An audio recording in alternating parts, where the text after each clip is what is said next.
You spoke truth. I stayed awake that night thinking of it. And then you had Cassian deliver the spices and tea, and I realized that there is a world out there. A vast, vibrant world. Maybe these lessons will make me a little less scared of it.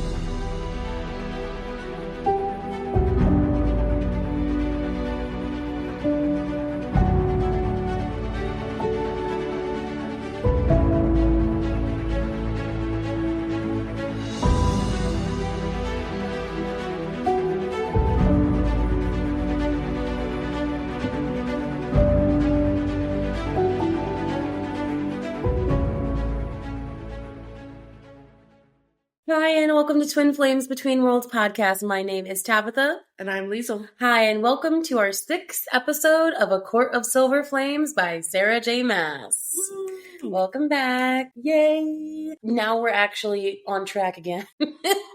Yeah. It's not like weeks in between recordings. And then we double recorded today. Yeah. So, Oof. yippee. That's the first time. Honestly, this is kind of my bread and butter. This is what I like to do. So honestly, this actually makes me happy. I like doing stuff. But anyway, so yes, we will be deep diving chapters 25 to the end of 29 today. Also, just want to let everyone know once again, explicit warning, especially for this. I mean, especially from last time, but also especially for this. We have a special scene in this one too. Yes, be wary of little listening ears, and if you don't care, okay, but You can't blame us. We gave you the warning. yes, do not blame us. That is on your own free will. Oh my gosh, I'm excited. It seems like now we're also getting in the bread and butter of everything. Like, I mean, it's not like this beginning of this book was slow, but like, it's always like the beginning of a book, and then you get into it, and then it's like, okay, I'm excited now. Okay, but let's just get into it, shall we? Mm-hmm. Previously on A Court of Silver Flames. How do I say, the tension at the House of Wind has been getting a lot more string drawn? Is that how it's string? How do I say that? The tension. Taut? Yeah. Taut. There we go. I knew what I was trying to say, Yeah. but like, we get a fucking sexy ass wall scene with a subsequent rubbing of the dick, and then come the pans. How else am I supposed to describe that to them? We're starting right off the bat. I don't know, like maybe, let's see, they made out against a wall. That's a plus for you and for them. And, a palming through the pants. Okay, that was a better way to say that. Okay. And Cassian did come in his pants. I think you got that right. That is a good way.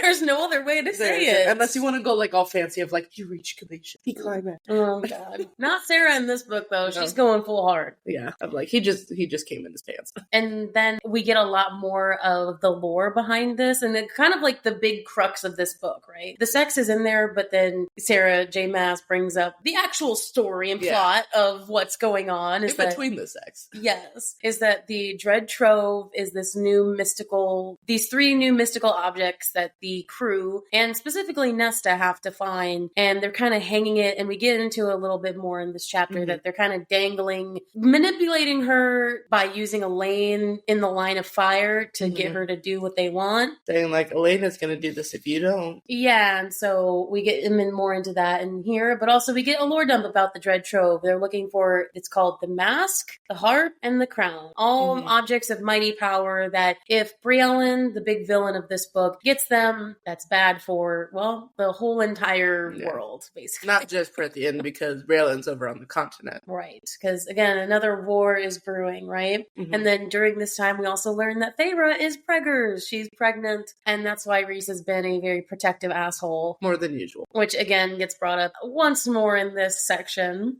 And then we get the very nice, tit for tat scene? Like, okay, I gave you conflation, now I get it. And so Cassian does his thing with Nesta in her bedroom, which is so funny because didn't she say at the beginning of the book that he would crawl into her bed?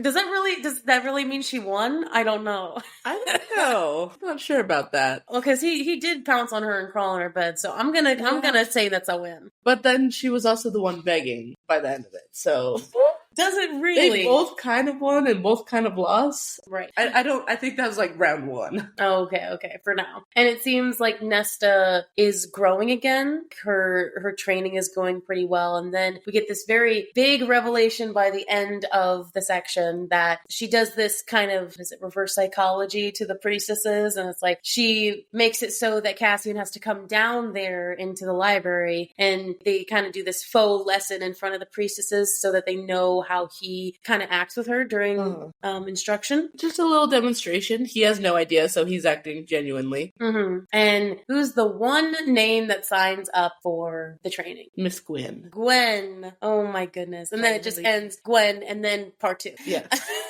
Gwen in bold letters. I know. Finally signed up. What a good recap. E. But yeah, let's jump right into part 2 then, chapter 25. So part 2 is called Blade, which now makes so much sense about what the part names are going to be, because before, when Gwen in the first part was describing what the Valkyrie training was, it was Novice, Blade, Valkyrie. Mm-hmm. So I'm going to assume at some point part 3 is going to be called Valkyrie. Probably. Because it doesn't seem like they're actually doing any Valkyrie training. I think, at least right now, there doesn't seem to be any sort of indication of that. Right. I think it's more the symbolism of it, of kind of a training, and they're like females they're going to be strong females. Yeah, it's like the training of just anybody, and the progression of it seems like Nesta is going through. Mm-hmm. Wow, which, you know how much I love part names. If you're with us for this long, you know how much Tabitha likes part names and how long she can talk about it. Yes, I say that lovingly because it is cool to try and figure out why the names are called what they are. Because it's a metaphor, but it's also just real. Mm-hmm. So yes, Nesta is showing some progress. She's up at the top of the House of Wind for training with Cassian the next day, waiting for Gwen to appear out of there.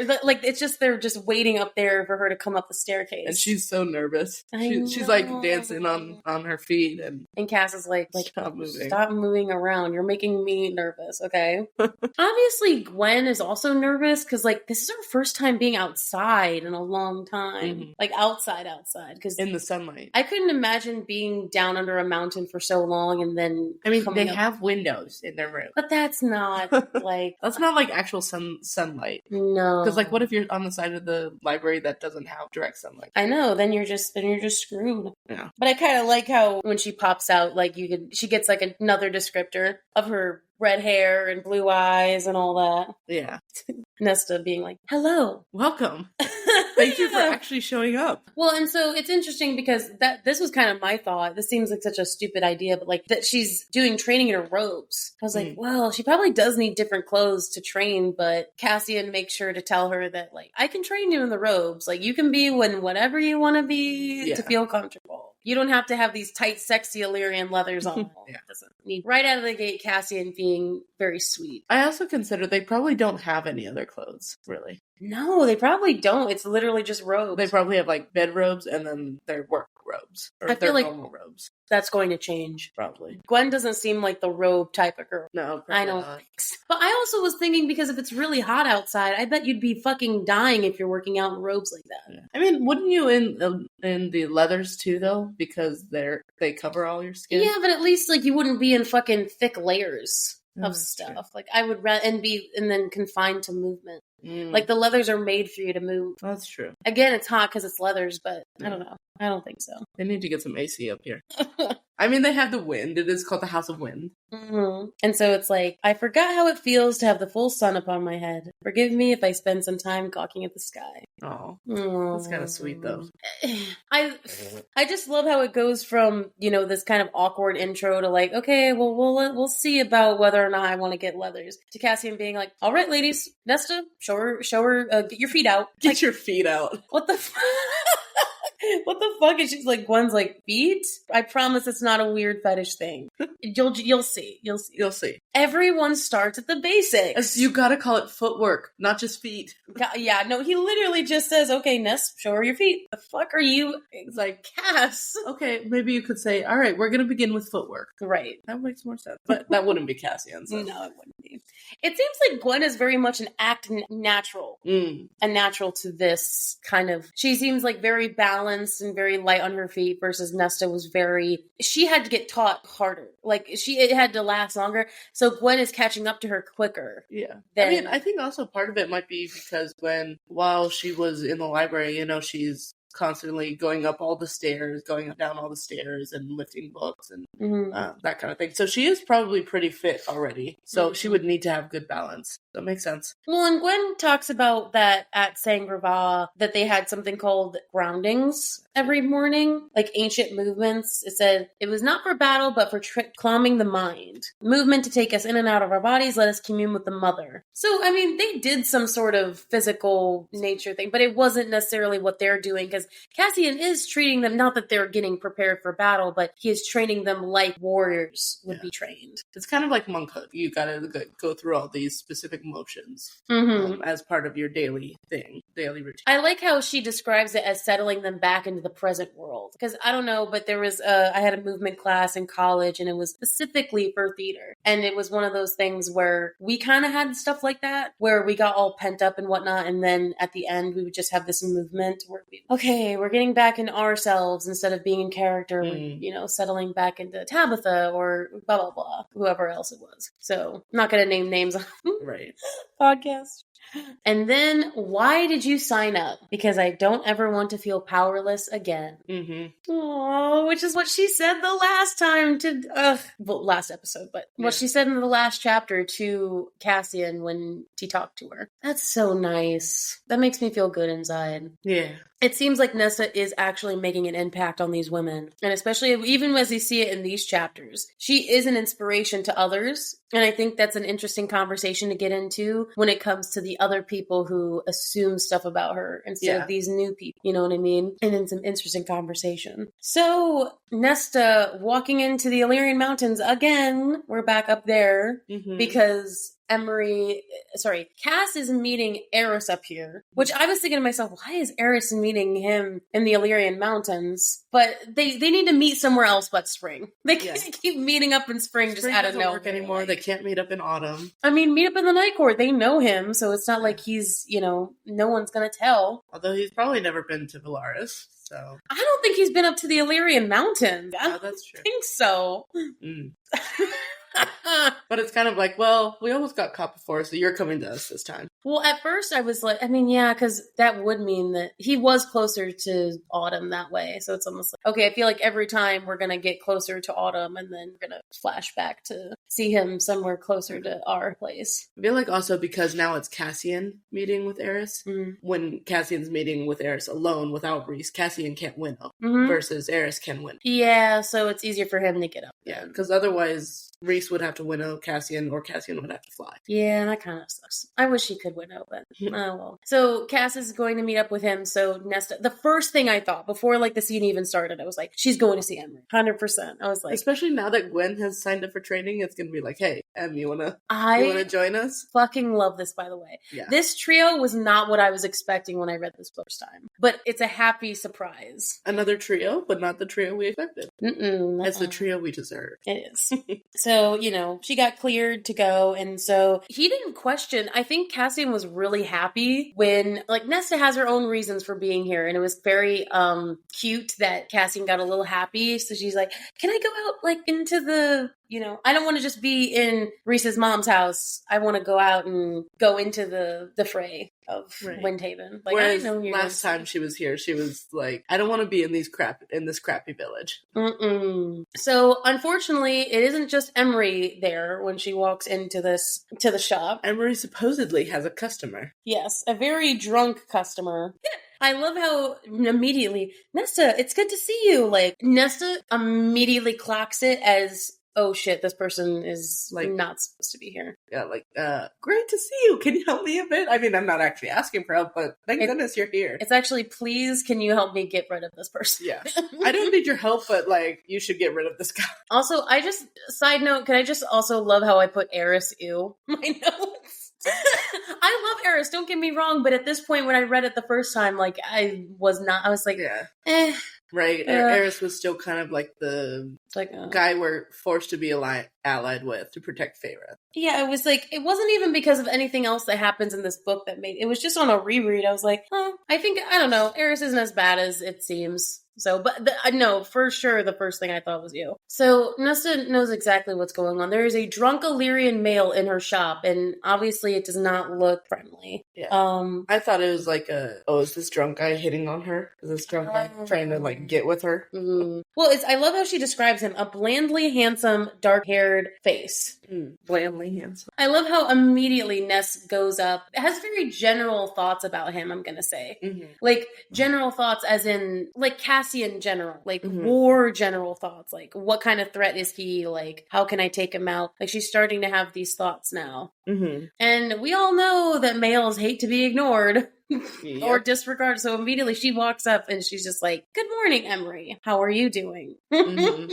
Completely disregard this man. And also, Emery's not paying attention to him anymore either. So of course he's going to be pissy. He said, "Wait your turn, witch." So he knows exactly who this is. Yeah. Again, I don't know. I mean, he doesn't say her name, but obviously it has spread through the camps because we learned that this guy isn't even from the Windhaven camp. Yeah. So it spread to even the other camps that this witch-like person exists. It's just a witch. Mm-hmm. At first, I thought I read it wrong, though. It's like, wait your turn, bitch. But it's like... Oh, no. It's actually, wait your turn, witch. I mean, that is kind of their version of bitch. Saying a witch is very derogatory. I think it's more so like they call their females bitches every day anyway, so witch is worse than bitch. Yeah, because, like, you actually have power that could fuck me up, so. Yeah. His name is Bellius and does not give a good first impression. Yes, Liesl said, he is Emery's cousin. It's like, I have an appointment. And dude, Nesta cuts him down to size immediately. She's like, and I think you need an appointment with a bat. Like, god damn. Yes. Good on you. Do you know who I am? No, you're just some fucking no-name Illyrian. What the mean are you talking? You haven't even passed the blood right yet. Don't even talk to me. Though I will say, this is something I didn't catch the first time, but I wanted to bring it up in here because I was thinking. This Illyrian has 2 siphons on his hand. And I will say, because we're around Cassie and Azrael so much, we don't think of the siphons as kind of a big deal because they have 7 of them, which is unheard of. Not just rare, but like unheard of. But the thing is, from all the lore and all the culture we have talked about, it is rare for the Illyrians to even have 1. Yeah. So the fact that he has 2 is pretty big. Yeah. But I also, maybe I'm misremembering this, but I thought they only were allowed to have siphons once they've passed the blood rite. Unless that's just the Windhaven. Because maybe not clearly, but I do remember them saying, like, they passed the blood rite, they had the right to have a siphon, then they ended up having 7. I don't think it was necessarily that they had to pass the blood rite to get them, but they had to pass a certain level of warrior. I don't think it has anything to do with the blood rite, but I think it does. They had to, because again, she says that he got, he was with a scouting unit to the continent. Like, he has to be enough trusted as a warrior. Again, he's not a warrior in the sense of not having done the blood rite, but he's passed enough as a warrior to get them. Okay. But yeah, no, I didn't notice that because, like, I mean, again, the Illyrians mostly have 1, but Cassian said that it was uber rare to have 2. Much less 7. I mean, again, we're around them all the time, so obviously 2 doesn't mean squat to us. Right. But, like, I was like, bitch, you have 2, who cares? But we also haven't seen any other Illyrians that had any. I never even think I've seen Devlin described with No, Devlin doesn't have. So, dude, this guy must have some powerful magic behind him, but magic as in the killing power to warrant this. Yeah. And then that kind of makes sense, because at first I was like, why is Emery scared of him, in the sense of this gives more power to it than him just being like a domineering male in her life. He is scary because of his magic. Right. And he's drunk now too, so So Bellius is here on behalf of Emery's uncle, in that basically they want the shop for themselves because females are not fit to run it. Even though under Rhys's rule in the Illyrian steps is that it passes to the heirs, and he only has a female heir, so it's not going to pass to them unless she's dead. Right, which sounds like they might have a plan for that. But why? It's just some okay, I'm not saying that her shop is meaningless, but it's also like, what's the ambition here? Right. I mean, I guess that there aren't very many shops up here, so the fact that it is one of the shops in this area, that makes it very, you know, compared to everyone else, they're living the rich life.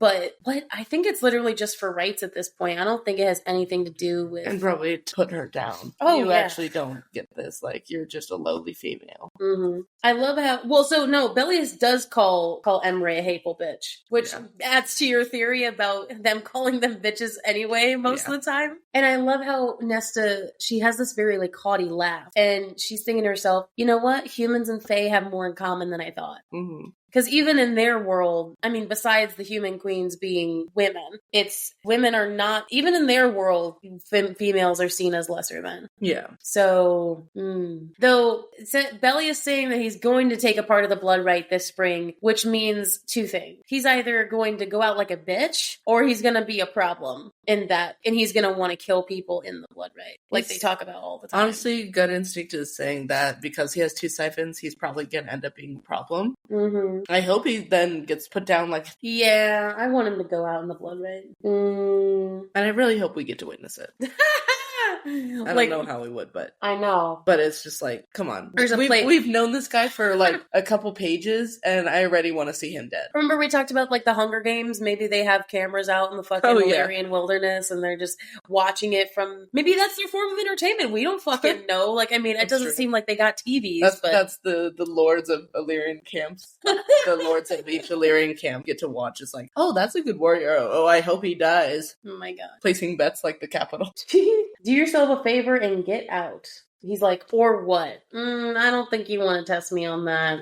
Yep. You're already scared of me. So he just spits on the floorboards and leaves. Okay. Like, okay. Thanks for your patronage. See you never. Yes. My cousin. So as he anticipates becoming a true warrior, he's skilled enough that he got placed on a scouting unit to the continent. Which, can I have a question about that? Why are Illyrians getting scouted to the continent? Yeah, that doesn't seem right. I don't think Reese would do that. What does that mean? Like, unless like there's stuff happening that like that's part of Azrael's scouting unit? Right, but I doubt it considering Azrael he usually does it by himself. Well, yeah, he does it by himself. He usually, he doesn't like Illyrians. Let's break down even further of the fact that if he had spies, they would not be bulking Illyrians who like glory and bloodshed. Yeah, this seemed like a very, like me on a reread, I was like... So, maybe another lord is sending them, but I don't think it's a ruling from a higher up. Definitely not Azrael, definitely not Reese. Well, because why would they want them to get potentially caught, unless it's, I don't know. Maybe they're going on the border, maybe they're not going into the continent itself, but they're kind of just like overly Unless scouting. It's like a ruse kind of thing of like, send them to the border of the territory so that the human eye is drawn there rather than at the castle, for example. That's the only thing I could think of, and even then that doesn't really work. Right. So Emery opens up a lot to Nesta in these. I mean, again, this is like her second time meeting her, and she's already opening up about her past to her. I mean, not everything, but Emery says that her dad was very cruel and did not show mercy. I mean, obviously, since he cut her. Yeah. They believe children should be harshly disciplined for any infraction. And so then that kind of gets into a lore dump of a little backstory on Nesta. Is that not only... So, again, we heard about her mom kind of being harsh, but we didn't know that she had a grandmother she called Grandmama. Grandmama. Oh, first of all, that's so Regency. That is a Regency name for sure. I think Anastasia. Yeah. She was apparently cruel as hell during her dancing lesson. Basically told her she was worthless, beat her palms raw if she, got a step wrong or something with a ruler. I'm thinking like those old nuns in the church monasteries who during Sunday church, they'd fucking like just hit people with, or even just the teachers back in the day, they used to like fucking hit kids with the ruler. Yeah. That wouldn't fly nowadays. Or even before the ruler, just the paddle. Oh my god, they used to have that too. My mom talks, sometimes my mom feels ancient when she talks about that stuff. No offense, mom. But like every time I think about, they had the paddle, they got the rulers, and I'm thinking to myself, modern day, nah, that doesn't happen anymore. Even though some older people think it should especially happen more. Now that I work as a teacher, it's very much like the rule is do not touch the kids. Well, now, because with everything that's ever happened. And that's now. true. But it's still happened back then, too. Yeah, probably. But they just didn't know about it. Probably. But it's very much of like, now that I can call myself a teacher, thinking about teachers beating children is like, I can't even process it. Definitely getting brought up and put in jail. Yeah, let's not do that. It's interesting, though, how she goes into her death, though, because it seems at the funeral, her sisters specifically Elaine, she said that Feyre was too young to really understand anything, but that Elaine was crying while Nesta was just sitting there like, I'm glad the bitch is dead. Like, so what? Was Grandmama super nice to Elaine then? Probably, I'm gonna guess. I feel like she got doted on for sure. Yeah, see, makes me wonder if Grandmama was actually related to Papa Artron, so therefore she and Papa Artron were like, hey, or like with our theory about Elaine maybe not being Mama Artron's daughter, but only being Papa Artron, so it's like, well, these two other ones aren't mine, so I'm gonna be cruel to them. Versus Elaine, my dear sweet one that is related to. Well, yeah, because it says Elaine, who'd been spared the cruelties of Grandmama's tutelage. So either didn't really interact with her, or was kind of Elaine was just too dumb to learn anything. I don't know, man. It says she had a scar on her thumb from one of the woman's nastier punishments. Oof. Which, but then she says that the only person she ever laid flowers on the grave was their mom. Which is so crazy to think that, because her mom wasn't good either. Very emotionally manipulative versus in physical, but the thing is, she made her so dependent that, like, she really missed her being gone. Mm-hmm. And that's what's fucked, because she knows that, too. She knows how bad her mom was, too. That kind of reminds me of a movie that I just saw, like, a recap for on YouTube Shorts, where it was, like, father who was very abusive towards the wife and the daughter. But the daughter was so used to it and cared very much for the father that when the mother tried to get out of the abusive relationship, daughter stopped her. Just because she was like, no, I care for my father so much, even though he is abusive. Damn, that's some... I mean, that's why when people, they talk about Stockholm... I mean, again, this isn't Stockholm Syndrome, but, like, when they talk about these dependent, like, how could somebody think this way? It's like, or how could somebody miss this person who did that to him? It's like, dude, it's an actual... And they don't know anything else. They think that that's all there is. So, honestly, none of us could really process something like that. So, there is no judgment here. Yeah. Only sorrow. So, yes, Emery does tell Nesta that Belize is part of the Iron Crest camp, which they've brought up before.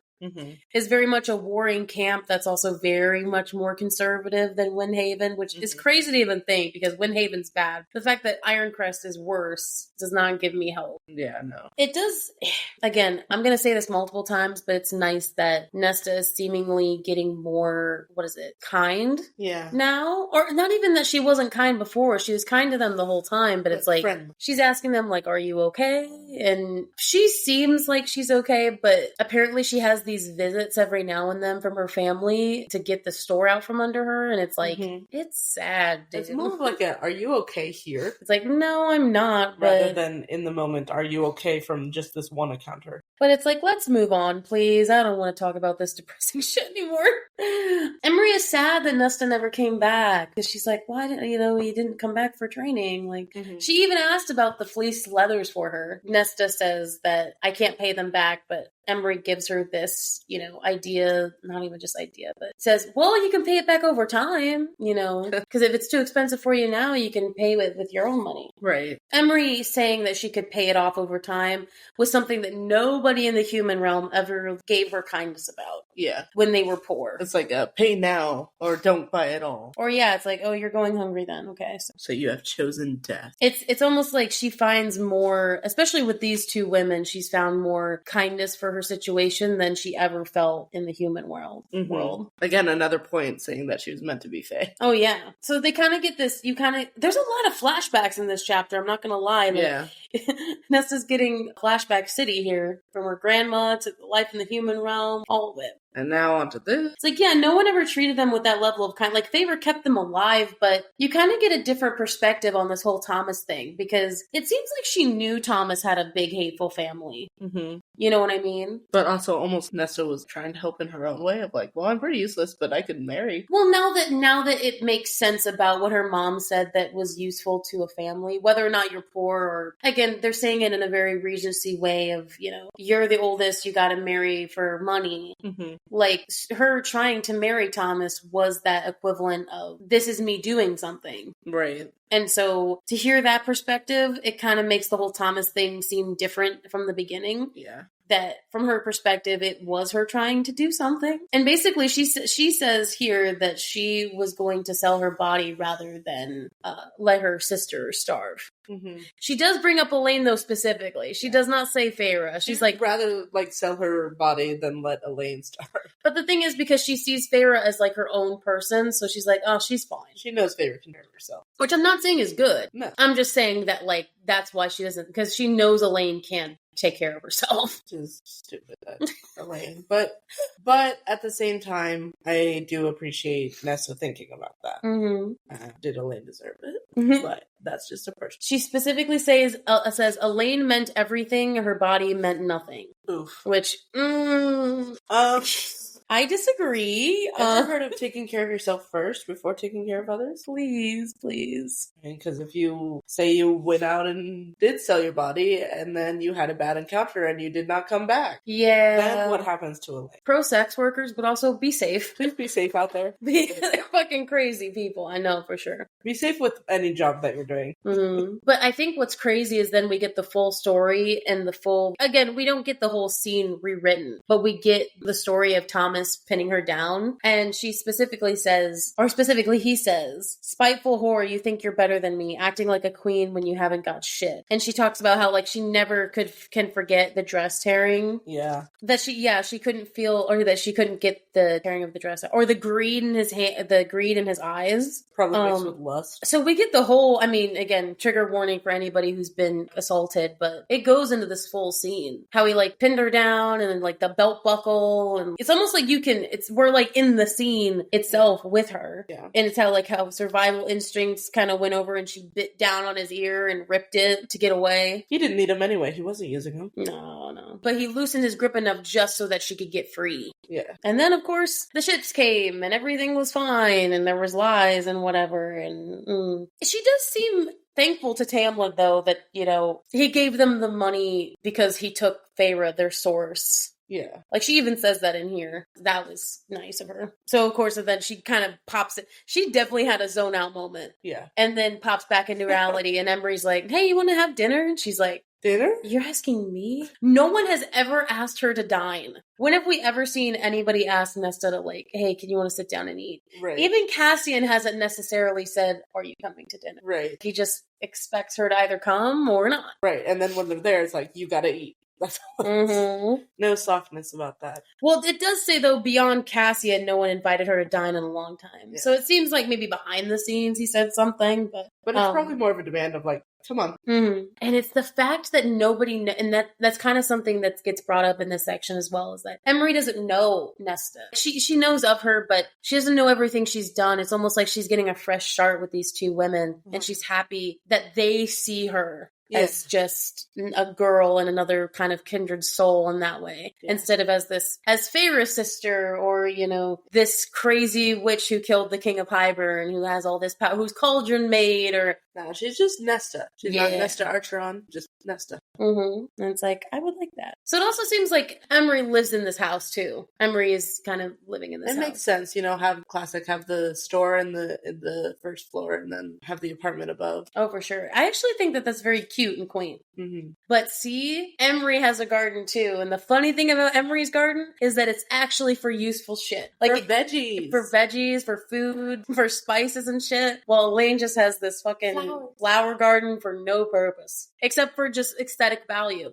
And that is I'm going to tell you right now, that is a metaphor. Right now, Elaine is very flowery on the outside, is very like wanting to be aesthetic and pleasing, versus Emery is someone who is like very certain, not survival instincts, but even just, if I'm going to have it, it's going to be for a practical reason, not like this showy reason. Although I will say, wouldn't it be like kind of funny if Elaine's flowers, like this whole time, flowers are actually flowers of poisonous plants? Oh my God. Because, sometimes that is what it is. The most colorful flowers are the ones that blossom on the poisonous plants. Further seeking into the fact that she's evil and just wanting to find something. She's flower on the outside, but she's evil. She's got poison. She's poisonous. God. I love how I put in my notes, see, Elaine's not special. Other people have gardens too. Better gardens. That just makes me think of what Madison said back in our mini episode, when she's just like, why didn't she make fruit and vegetables? And I was like, okay, this bitch was doing it the whole time. Yeah, right? Yeah, Elaine is she's like a pitcher plant, honestly. Got that like sweetness that draws everyone in, and then it's gonna digest you. Oh God. I think it's just kind of badass that Emery's up here fucking living the bachelor life. I don't know what you... And also, I bet, coming from living in the mountains myself, having a garden up there growing stuff in that kind of soil and that kind of earth is very difficult. Like, you have to have specific plants to grow that. And so it actually takes a lot. I didn't even think about that. It takes a lot to actually have either bringing in your own kind of soil or finding the plants that work for the earth around you. Because for us, for example, we had a little bit where we tried to have a garden, Dad tried to grow hops for his beer, or we had tomato plants for a little bit, and they did not last long. Versus the natural things that grow there, we have wild strawberries, wild raspberries. Maybe it is Cherokee trees. I don't know. Anyway, some other kind of like berry. And it's like, so those are the things that naturally grow there. And those are the sweetest raspberries I've ever had. So it's kind of like that kind of knowledge of mountain liver, a mountain dweller. There. So what you're just saying is you're Emery in this. I mean, hey, that's why I dressed up. No, I dressed up as Emery because she knows how to do gardening in the mountains, and because she's badass for sure. No, but when I first heard that she was living like the bachelor pad life, I was like, honestly. Okay, I'm not saying that everybody of your like family should die in this instance. I didn't well, it obviously seems like her family wasn't great. But it's like, dude, she's living it up. I'm not giving you my fucking house. Yeah, this is like better. Well, that's why she doesn't want to give away. I mean, that gives more nuance if we're saying that this is her place of residence too. Because if they get the shot from her, then she has no place to live. Right, she probably has to live with them. Yeah, so fuck no. I'm living by myself and living in this place. Her dad died. She's finally free. I will say, though, the first time I heard that she said she had no mate, no person to bother me, I'm like, gay. Gay. Okay, Liesl knows this from experience. I am not necessarily the first one to scream gay when I see a character. But I'm going to tell you what, first time I heard about Emery, I was like, I don't know. She's giving me lesbian vibes. You are the gay? But you know what I mean by that. You know I'm not the person, which again, I'm not saying that your Azra's theory is not sound. Yeah. But what I'm saying is I'm not the first person to scream gay if I see Eric. But the fact if I do means they're probably more than likely. Probably. We were talking about this before pre-recording, but Emery gives off, like, if she is gay, she gives off more butch vibes. Butch lesbian vibes. Mm-hmm. What other lesbian do we know? No, immediately I bring that up later, so I'm gonna have that bring up to. I do like how she says no mate or husband to bother me. It was the husband part too. She's like, no mate or husband to bother me. Like, not married, not plain, completely myself. It makes so much sense if she grew up in a culture that very much similar to Moore, where, you're for breeding and that's it. I was like, honestly, I'm surprised that there aren't more fucking Illyrian lesbians coming out of the woodwork. Probably been beaten out of them at this point. Yeah. But I love how Emery goes, or no, Nesta says, me neither. And she's like, well, what about that General Cassian? That general. But she says, handsome General Cassian. And I'm thinking to myself, I'm like... She knows. Honestly, I like the sound of that, of her saying, but what about General Cassian? Because that's how they see him. Yeah. And it's the fact that sometimes Nesta forgets that he's like actually a part of this big court. Also, Emery with the respect coming in, like for Cassian, she called him Lord Cassian, and then also now General Cassian. Mm-hmm. Yeah, he's a fucking general, and he's fucking badass. Right, Nesta trying to block out like him eating her out. No, it's nothing. Nothing is going on between us. Nothing happening. Okay. No, he's not handsome at all. Definitely doesn't look good between my legs. I feel like that's something I would say. No, you wouldn't deny it though. No, I wouldn't. But it is, again, this is what gave me more gay vibes, is that she's like, it's nice to see another woman that's not obsessed with baby making and marriage. Mm-hmm. I'm just going to say. So she's not obsessed with baby making and marriage. That gives me some gay vibes. It does. I don't know why. She had gay. But so she does like kind of give Nesta the food, right? And then Emery actually spices her food with actual good spices. Exciting.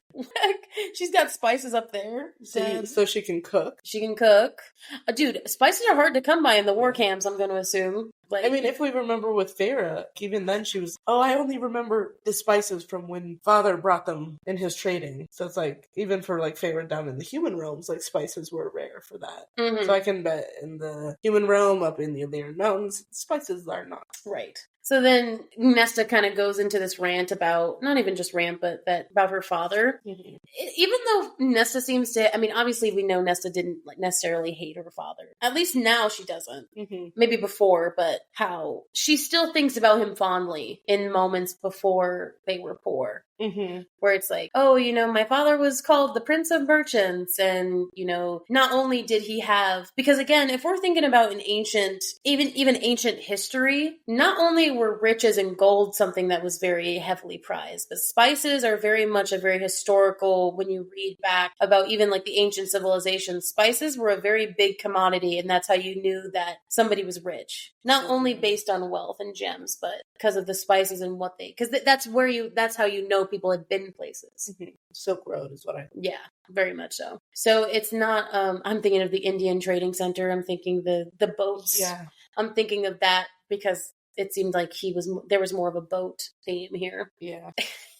Which then makes Nesta thinks back to all those times in her father's, his office? His study. Yeah, his study. That Feyre was not a true lady, that she was kind of fucking about with the rules, and that she was, how do I say it? She said, completely uninterested in the rules that govern their lives. Uninterested in becoming a true lady. Right, for Feyre. Because she says that Feyre never looked for an advantageous match. And then I'm thinking to myself, and somehow ended up with the most powerful High Lord in history. Bearing his son. The most what? What did you say? Baron's son? No, bearing his son. Oh, I was like, what? Wait, were you thinking about Elaine? I was like, oh, that's fine. I was like, oh, I don't know. I thought you said Baron's son. I was like, oh, okay. Yeah, that, you know, she ends up with the most powerful person in this realm. She had the most advantageous marriage, but sometimes I think Nesta at first was a little bit upset that she got the most advantageous marriage out of all of them. I mean, again, Cassian is great, but to be fair, in the realm of her mother, Rhys would be prime and advantageous and marriage. the fact of, like, the oldest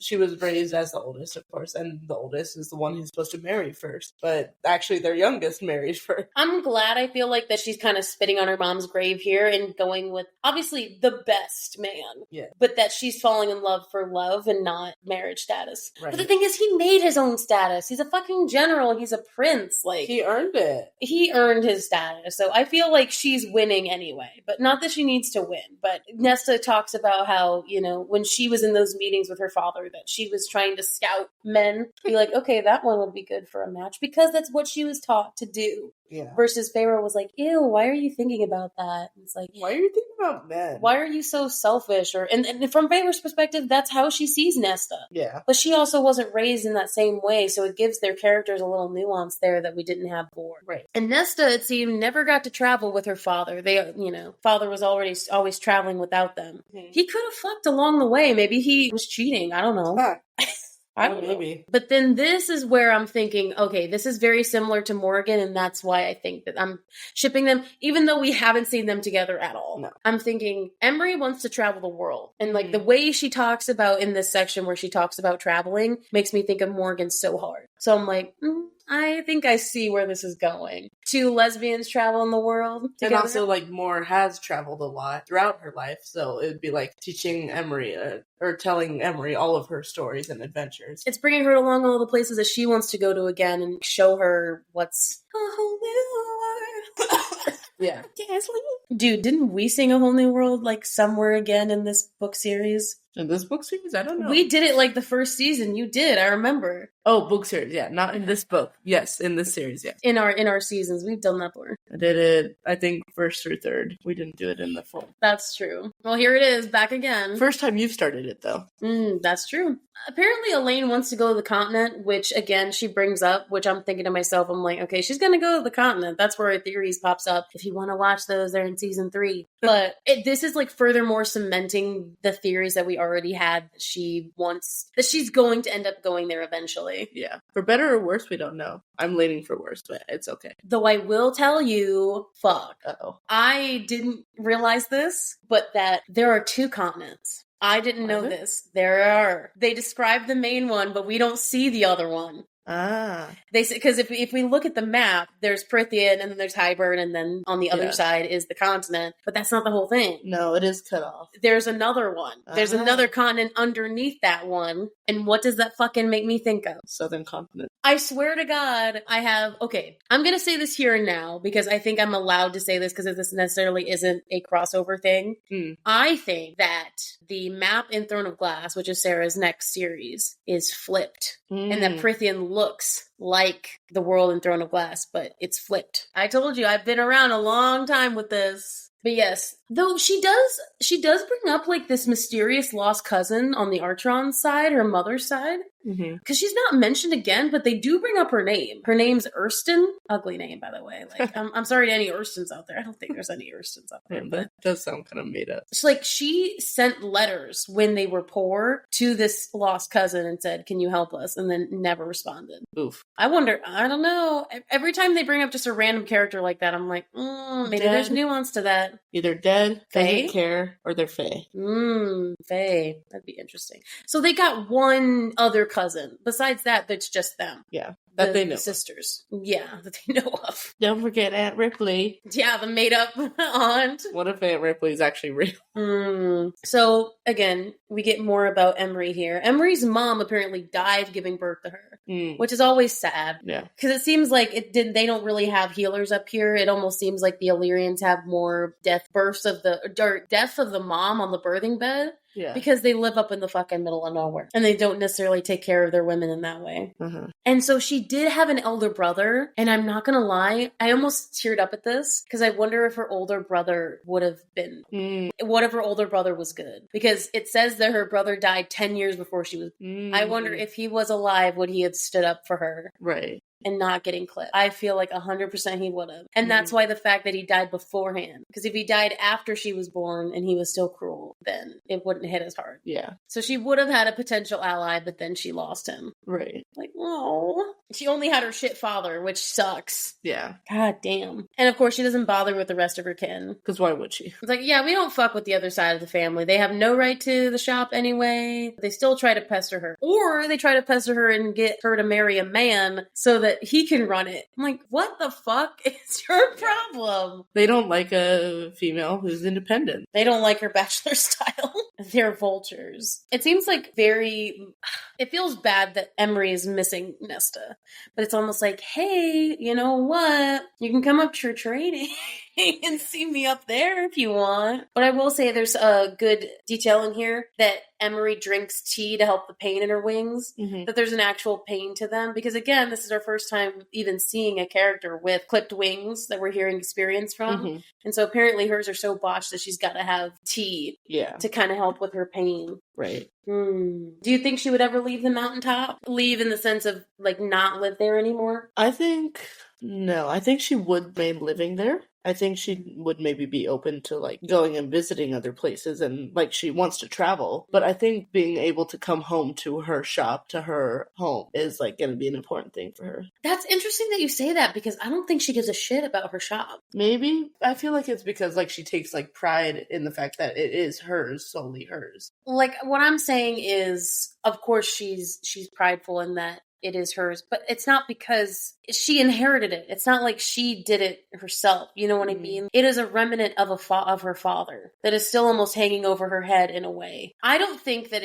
I think the only reason she's keeping it at the moment is just because she doesn't want to prove the other people wrong that she can't run it. But I don't think that there's this passion inside of her to keep going. I feel like if she wanted to leave, because then they talk about later when she does eventually come to training. I mean, she's gone for like 3 hours at a time, but for like doesn't really care that it's that long that she's gone.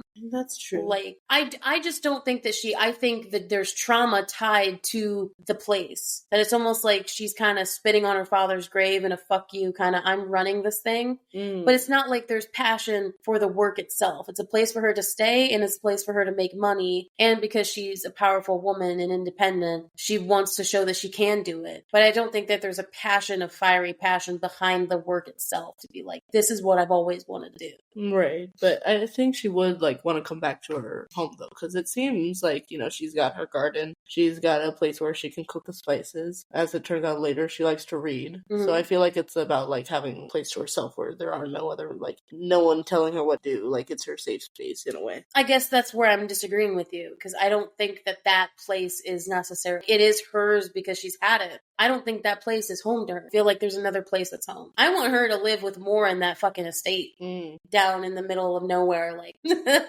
with them living down. Like, I don't think that I think that's where I just pleasantly disagree with you. I don't think that it's necessarily that place that she, like, again, she's made it a home. I think the tie into it is like her dad and the trauma rooted behind it. And I think that she would actually benefit from not being there. I'm just going to disagree with you. Don't have to agree with you all the time. Agree to disagree. Yes. So Nesta does tell Emery that she can come to training to see her. But she's like, but there's no way for me to get up there. It's like, no, we can have someone winnow you up there. Oh boy. Yeah. Like, we'll just get Rhysand to do it. And it's like, would you want Rhysand to winnow you every fucking day? Hell yeah. Also, like, that's the High Lord. You're not going to say no to him. I'm just... Yeah. I'm not interested in a warrior's training. I doubt it would win me patrons in this town to have them know I'm doing such a thing. You don't seem like a coward. Whoops. So, damn. Part of the niceness slipped away. Well, but I honestly, that's happened to Feyre, though, before. Yeah. Where someone said that to her. It's like, I didn't think wouldn't take up to the challenge. It's a push. It's a gentle push in the right direction. Again, maybe not necessarily a striking word as coward, but, it's a push. Yeah. So then we get into Cassian's POV, the Dread Trove, with Eris up where they are at. Apparently Baron and Eris have no idea what that is. Now he does. But Baron's gonna find out about it for sure. I mean, if Briellen is working with him, if it's not Eris who tells them, it's gonna be Briellen, so... Yeah.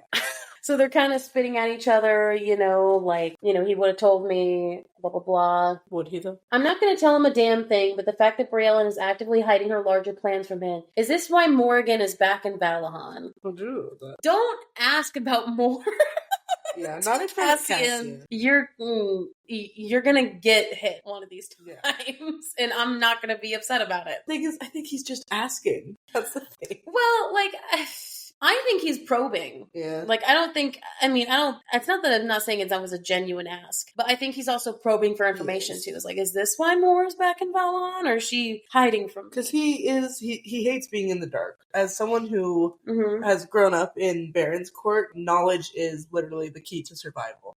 Power. And knowing things that could get you out of a bad situation. Well, I can have this to blackmail you to not do this kind of thing. So yeah, I agree. He is definitely probing. But he doesn't mean any harm by it. But of course, Cassian is like, fuck off. You are also so pro-Eris though. Right now, I am in my pro-Eris phase. But the thing is, at the first time, neither of us thought. No, of course I was still on the thing of don't talk about more. You flatter yourself thinking you're more than a mongrel bastard. Okay, that was uncalled for though. You need to be nicer, Eris. I'm literally on the pro-Eris train and then step back for a half second. You didn't need to say that. Just because I am pro-Eris doesn't mean he is completely absolved of every insult and degrading comment he makes towards Cassian, who is nothing but a sweetheart. Oh, I know. I'm just throwing you under the bus. Yeah, I know. Cassian is a sweetheart. He doesn't deserve to be called those names. He already calls himself those names. It's like, make sure to keep it quiet. Eris winning away. And this time, the shit lingers. Because before, dude, he's had multiple interactions with Eris up until this point, and this is the only time that it actually hit. And I think it's also maybe that this is one of the few times that Cassian is alone with Eris, rather than Rhys coming along too. So, before it seemed that Cassian had someone else to take some of the brunt with him, or for him to distract himself with. But this time it's just him. Yeah, no, this was his first time meeting with him alone. Because it was Rhys before, and then it was the, what is it? What are they called again? The Band of Exiles were there, but... Technically they were alone in that moment, but they were still around there. Yeah, they weren't too off guard. I don't know. So yes, we'll move on to chapter 26, Nesta's POV'd. She gets kind of bored at Rhys's mother's house for 2 hours waiting for Cassian to come back. Yeah. It seems like it... She, talked with Emery for, an hour, and then... Went back, and then, dude, Cassian must have gone somewhere else, because it didn't take him that long to top him. No, he was like, I'm gonna go spend 2 hours. Probably did a fly around Ramiel again. And a fly around his mother's camp. Yeah. And the thing is, she smiles when he walks in the door. She's like, I was actually happy to see him. And then he is cold and distant. And she's like, dang, what happened? What the hell happened? My God.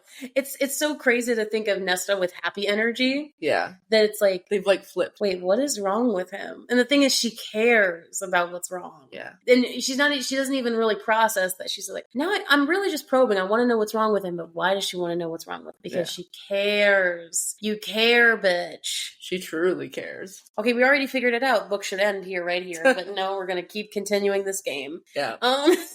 So she actually does go down to the dining room this time. Like, she's very willingly. Because it seems like there goes days where she doesn't. She just kind of eats in her room and they're separated. And then sometimes she'll come down. But he has like a glass of wine in the room. And then she walks in and then it disappears from his hand. Stupid rolls. And he's like, ugh. Part of him, he's like, God, I wish you stayed up in your room so I could fucking drink my life out. Yeah. But then he's like, oh, well. So apparently any room she walks into, the wine's just going to disappear. Yeah. No matter if she's the one drinking it or not. Or because she could try and reach for it. Who knows? Yeah, she's like, I'm not going to take it out of his hand. I didn't do that. The house did. Like, she's going to show him how much she cares.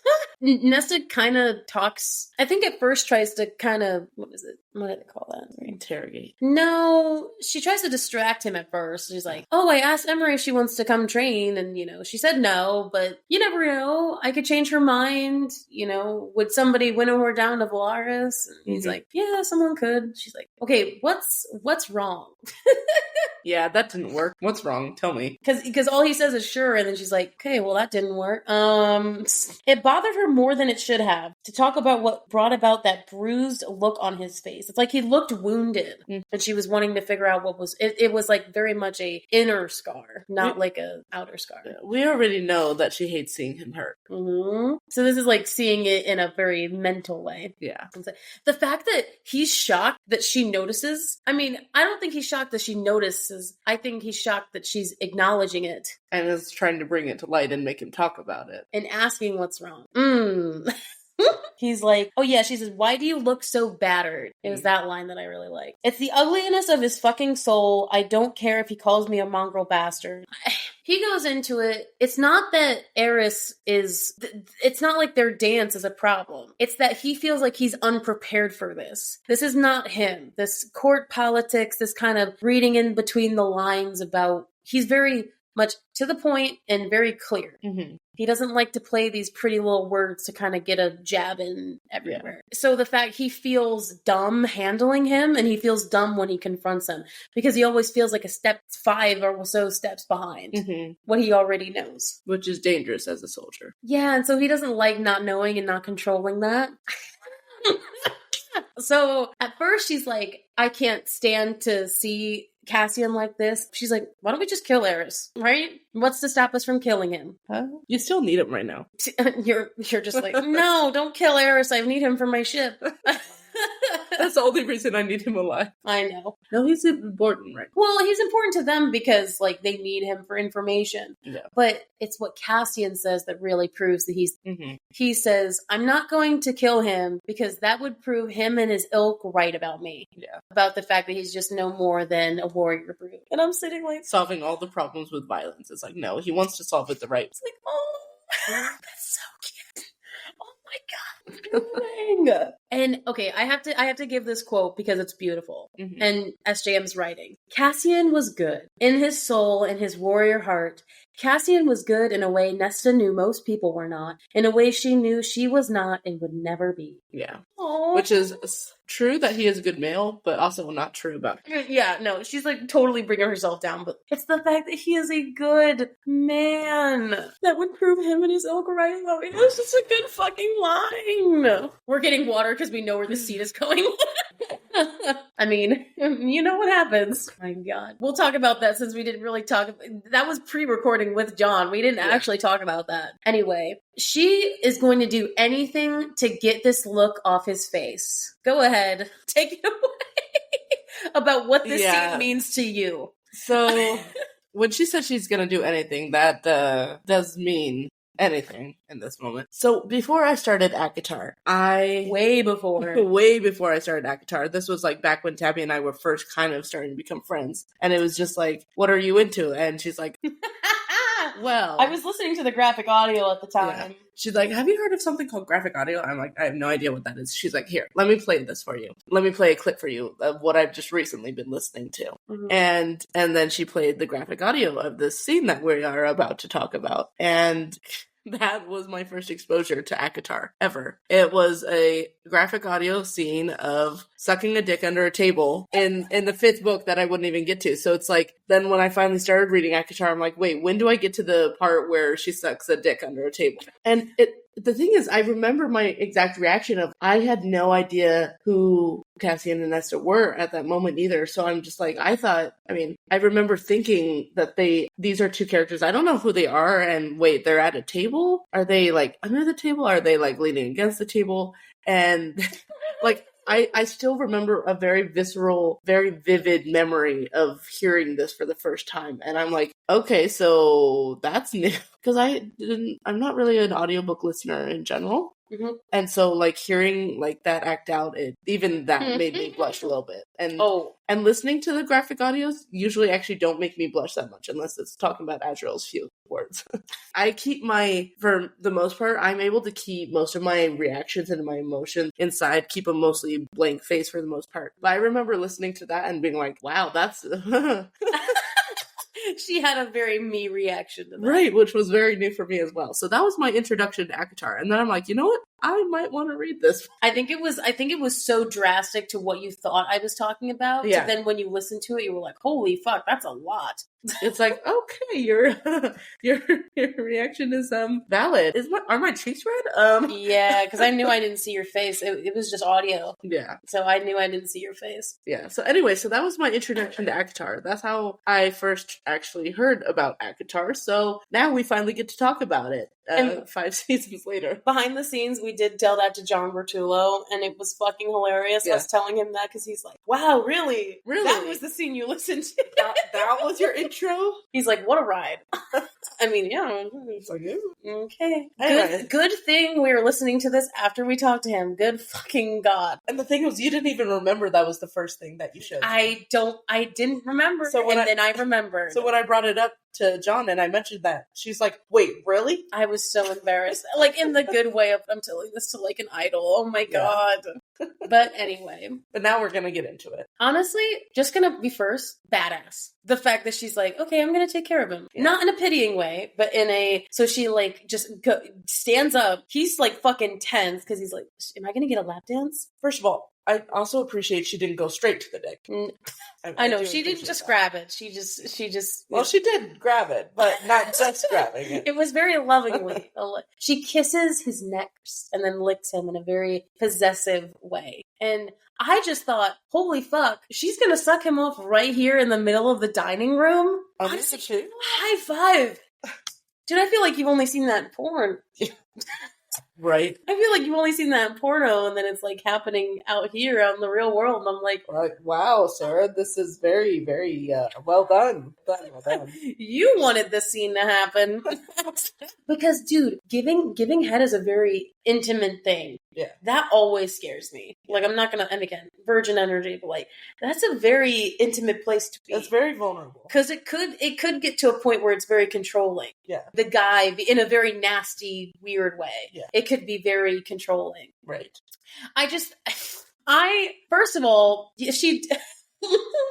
she does like he keeps, at first he's not okay. I don't want to say he's not okay with this. He's like, girl, are you sure? You don't have to like do this. Right. She's like, no, please let me. When was the last time he received head? Well, it's been 2 years at least. Well, it's been 2 years since he like coupled with that girl in the back alley. I'm sure so he did receive head then. Been a long, long time. Maybe since the war camps in the last war.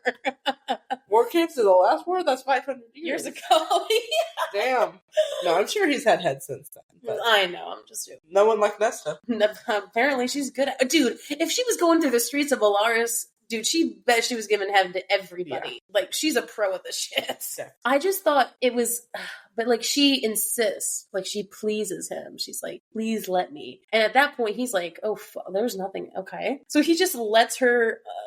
unzip him and then unleash him. And the first thing I thought of, Jenny, Liesl's mother, please, that sounds so weird when I say it. I'm like, that's not the first thing I thought of when I saw Cassian's dick. I was thinking at the end of the second season, we talked about how she didn't like how Reese had a big dick. And she's like, I want Cassian to be really small. And then we read this scene, us knowing this scene, and she says, he's fucking huge. Sorry, Mom, you didn't quite get your wish here. No, you didn't. Cass is pretty big. She describes, and I feel like the thing is, SJM describes it. She's like, she like can't put him in her mouth fully, that she can wrap her fucking full hand around it. Yeah. It's like, okay. She needs 2 hands to hold that thing. You know I'm not an inches girl. It's very hard for me to tell inches.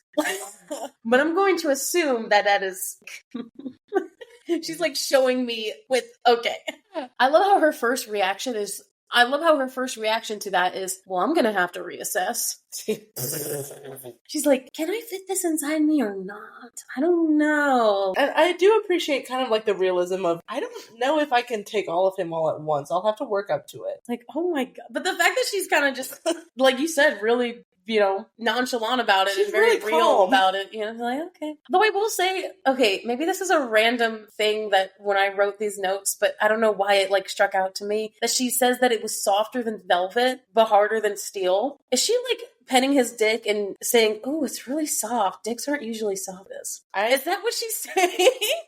Okay, my personal opinion, because I've seen that description used a lot, velvet being used to explain as like whatever it is, the part of the flesh is very soft. Mm-hmm. Wait, where did it go? That was... Because I have used that in my own writing as well. Thanks to inspiration from that. I think maybe the way that I understand it, and this is not really proven by any factual, so take this with a grain of salt, is the velvet part of it is like, it's well groomed in the sense of like, it's clean, it's taken care of, it's not disgusting or anything like that. Yeah. For any of you who've had any disgusting dicks out there, you probably understand this a little bit more than we do. Okay, that makes that's sense. Like my understanding of it. It's like, it's velvet, it's soft because it's like clean and... It's nice. It's a nice one. Or like, for example, okay, this actually is a very weird example, but I'm going to say it anyway because I started it. Like the backs of my hands, whenever I wash my hands, I always take longer on the backs of my hands. Mm-hmm. And so the backs of my hands are very soft. Mm-hmm. So that's like what I associate it as. Like I take extra care cleaning the backs of my hands. Weirdly. I don't know. It's just something weird that I do. So like I associate it with that. So you're comparing the back of your hand to the flesh of a Which is why I said it was weird. A weird comparison. But that is what I think of. Like, when you try and explain something, when you try and understand something, you relate it to something that you already know. I know what you're saying, but also I'm just thinking of him putting like, what is it? Fucking shea butter on his dick. That's all I'm thinking about. You gotta get all that extra skin off there. Oh my God. First of all, he's so boyish in the scene. He doesn't utter like just a couple words every now and then. He's like holding his breath up. Is this actually happening? Is this a dream? Pinch me. Oh my God. I haven't had my dick sucked in forever. And the fucking thing is, he likes it rough. Yeah. She like does like a couple passovers of, she's like, do you like it gentle? And the thing is, all he can do is shake his head. He's just like, I mean, he has a strong grip too. So considering it's been his hand for so long. Honestly, I wasn't even thinking about that. Oh my God. So he probably knows what he likes at this point because his own grip is really strong. And it's been his hand this whole time, or the past couple years. So he likes it harder because that's his own grip. It's like so much strength in his hand, but he's like, God damn it, I don't feel anything when it's gentle. And so she like grips it much harder. She's like, oh, like this, and then he bucks up. Bucks up. He's just like, what the fuck? And then she has to fucking stamp it down with her other hand. She's like, no, stay. Jinx. Very much no, keep your hips down. I won't be able to do anything if you're bucking your hips. Dude, she nails too. Like she uses her nails too, and then it's like, I bet all the men in the audience were like, oh. Yeah, but at the same time, it's kind of okay. Here's another weird comparison. Oh my God. You know those scalp massagers, like the weird ones that are like. This is just my brain where it goes. Like it's probably that kind of sensation of kind of weird tingly sensation. Oh my God. But combined with her harder grip. Everyone, I'm done. End of episode. I just good reaction, bad reaction. All I'm thinking of is that on a penis now. That's all I'm thinking about. Like, I know what you're trying to say, and I understand what you're saying. You've got him cleaning his dick with shea butter, and now using a head massager on his dick. Oh my god! You're welcome. This is where my brain goes when I try and think of descriptors. And I appreciate it, dude. It makes for good content. Can I just tell you though how much specifics I like that are in this scene? Yeah. Again, I don't know like about y'all, but I guess when you like smut, there's a level of, you know what? I like the attention to detail. I love how it's like, well, I've never given head, but this makes sense. And this scene makes sense. And I think it's, again, the reason why I'm doing like these weird like comparisons is because I do write a lot of smut. And because we both have no idea. Exactly. I write a lot of smut, but I'm more virgin than she is. I know. You write it way more than I do. So somehow, it's just the research I've come across. Well, no, that's the only reason why I'm bringing it up as a writing standpoint is because it just fucking completely goes up from before. Like, she talks about, like, the taste of it, the salt. Yeah. I'm sitting there like, holy fuck, Sarah. Sweat. I'm like, you were going in. Yeah. Like, oh my god. The salty taste of the sweat. Yeah, that's what she was talking about. Yeah, so this is where we get to the point where, like, she's gripping and she's, like, tasting him, and then she has to use her other hand. She's like, oh my god. She can't fit all of it at once, so she's, like, gripping the parts she can't fit with her hands. And then I'm just sitting here with both having bad gag reflexes and being like, nah, that ain't gonna happen. Yeah. Dude, I could barely take a pill for years. Yeah. I don't think giving head is gonna be my go-to. I'm just gonna let you know that. I will admit I am curious how I would do because I have a bad gag reflex. I mean, we're talking about this. This is crass anyway. No, I don't. Dude, I don't care. I love this. I'm having fun. I do. I think I'm blushing a little because, like, I have a bad gag reflex when it comes to, like, it's more of like my thoughts that trigger it rather than something actually in my mouth. Okay. Although when I was younger, brushing my teeth definitely triggered it a lot.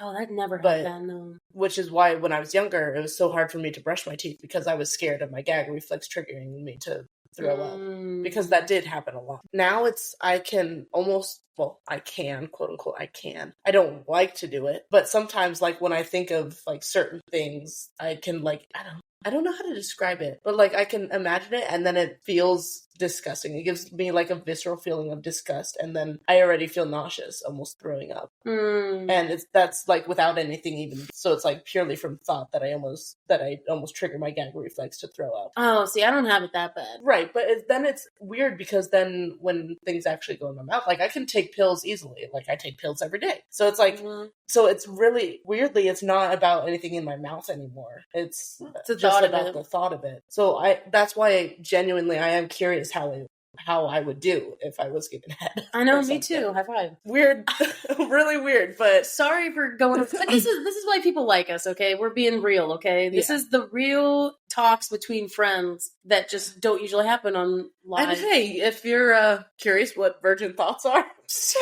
Well, here we are. Though I will say it was kind of hot, though, when he grabbed her hair and, like, kind of held her. I was like, dude, grabbing hair? Okay, not that I'm into, like, hard stuff, the gripping of the hair. I'm not really into, like, pulling hair, but I am absolutely into, like, carting hands through the hair, running fingers through hair. Because that's what he's doing, because he's kind of holding her back because he doesn't want to hurt her. Yeah. Because it's very nice. And then she's like, oh, fuck no. Yeah. She's like, no, I want you undone. I want you fucking... This is literally in the text. She's like, I want you fucking my mouth. Right. Oh my god. Holy shit. Which she's probably had it really rough before from those other weirdo guys that she found on the streets. They are so two type A alphas. Holy shit. This is wild. SJM, however you came up with this shit, we're glad for it, but also you're doing the people's work. Yes.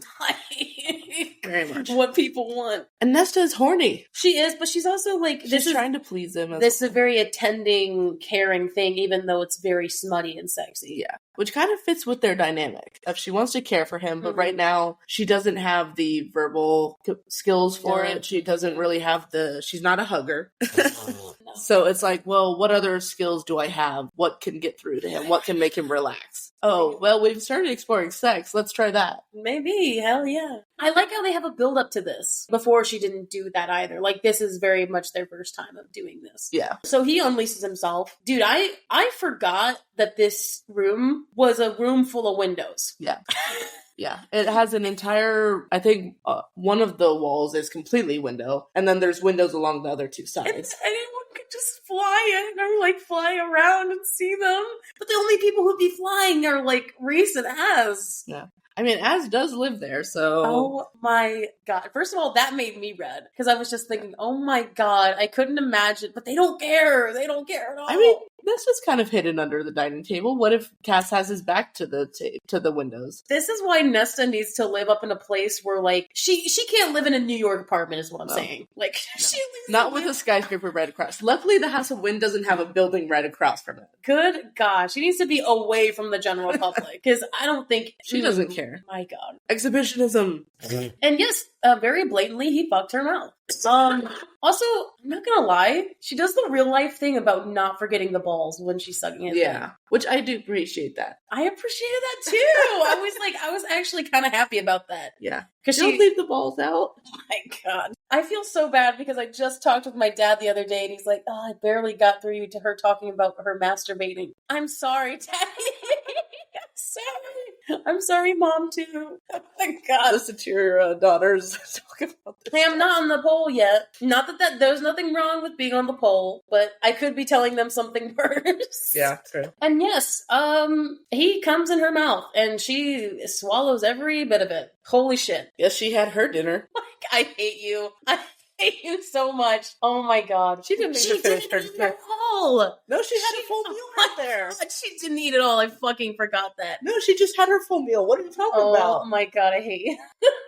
And the thing is, I'm thinking impressive, and Cassian's just sitting there like, oh my God, that was hot. I did not know that was a hot thing, that was hot to a man. Totally? Yeah. Oh. I didn't know that was, I thought it was just that funny, like, the funny crass question, are you a swallower or a spitter? Like, I thought that was just like a crass thing to ask, not like, okay, like, it's hotter if the girl does this or whatever. I didn't know that. Some people have preference. Most of the time it seems they like a swallower. But some people well, I won't say that.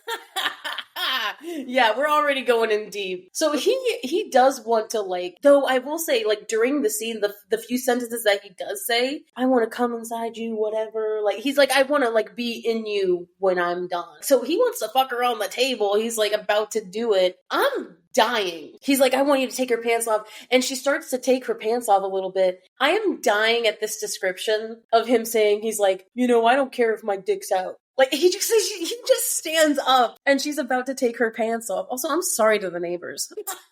I feel like, not that they can hear us, but like, where I'm saying it, they do. But so I random fuck that she is still wearing her pants. Like, she's wearing her leathers, not a dress. Yeah. So she's like, okay, I'll unbutton my pants here. And of course he's not going to put his dick away. Like, he's about to use it for something else. It's just so funny that because that's how it's described.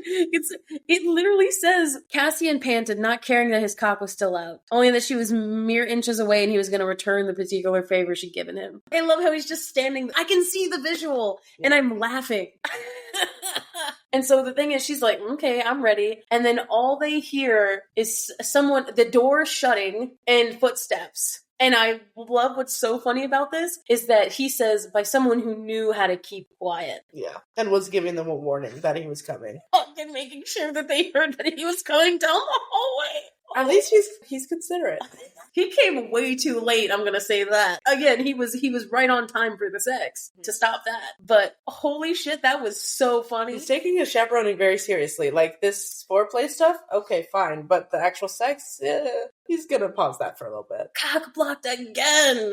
And I also just love that. Okay, did you guys also, the reason I'm bringing up the writing so much is because it's so it's such a funny sex scene, but it's also it's a hot sex scene, but it's also very funny. Because like all of a sudden, like, Nesta's, oh shit, putting up her pants, making sure that she looks all tightened because she was like all hot and bothered, making sure her hair's all good because it got fucking ravaged by his hand. And then it's like they're coming out of the janitor's closet in a movie. Yeah. And then he's like fucking trying to, it literally says in the text, he's trying to stick his pants and he's trying to like shove it down there. It's, well, no pun intended. I bet it's very hard to do. Yeah. Because he's still very hard for her. Oh my God. And he's trying so hard and it's just so funny. But they're in the dining room.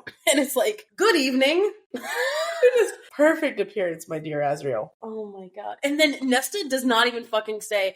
Azriel literally sits down, starts to eat, and then she's like, okay, good night. Bye.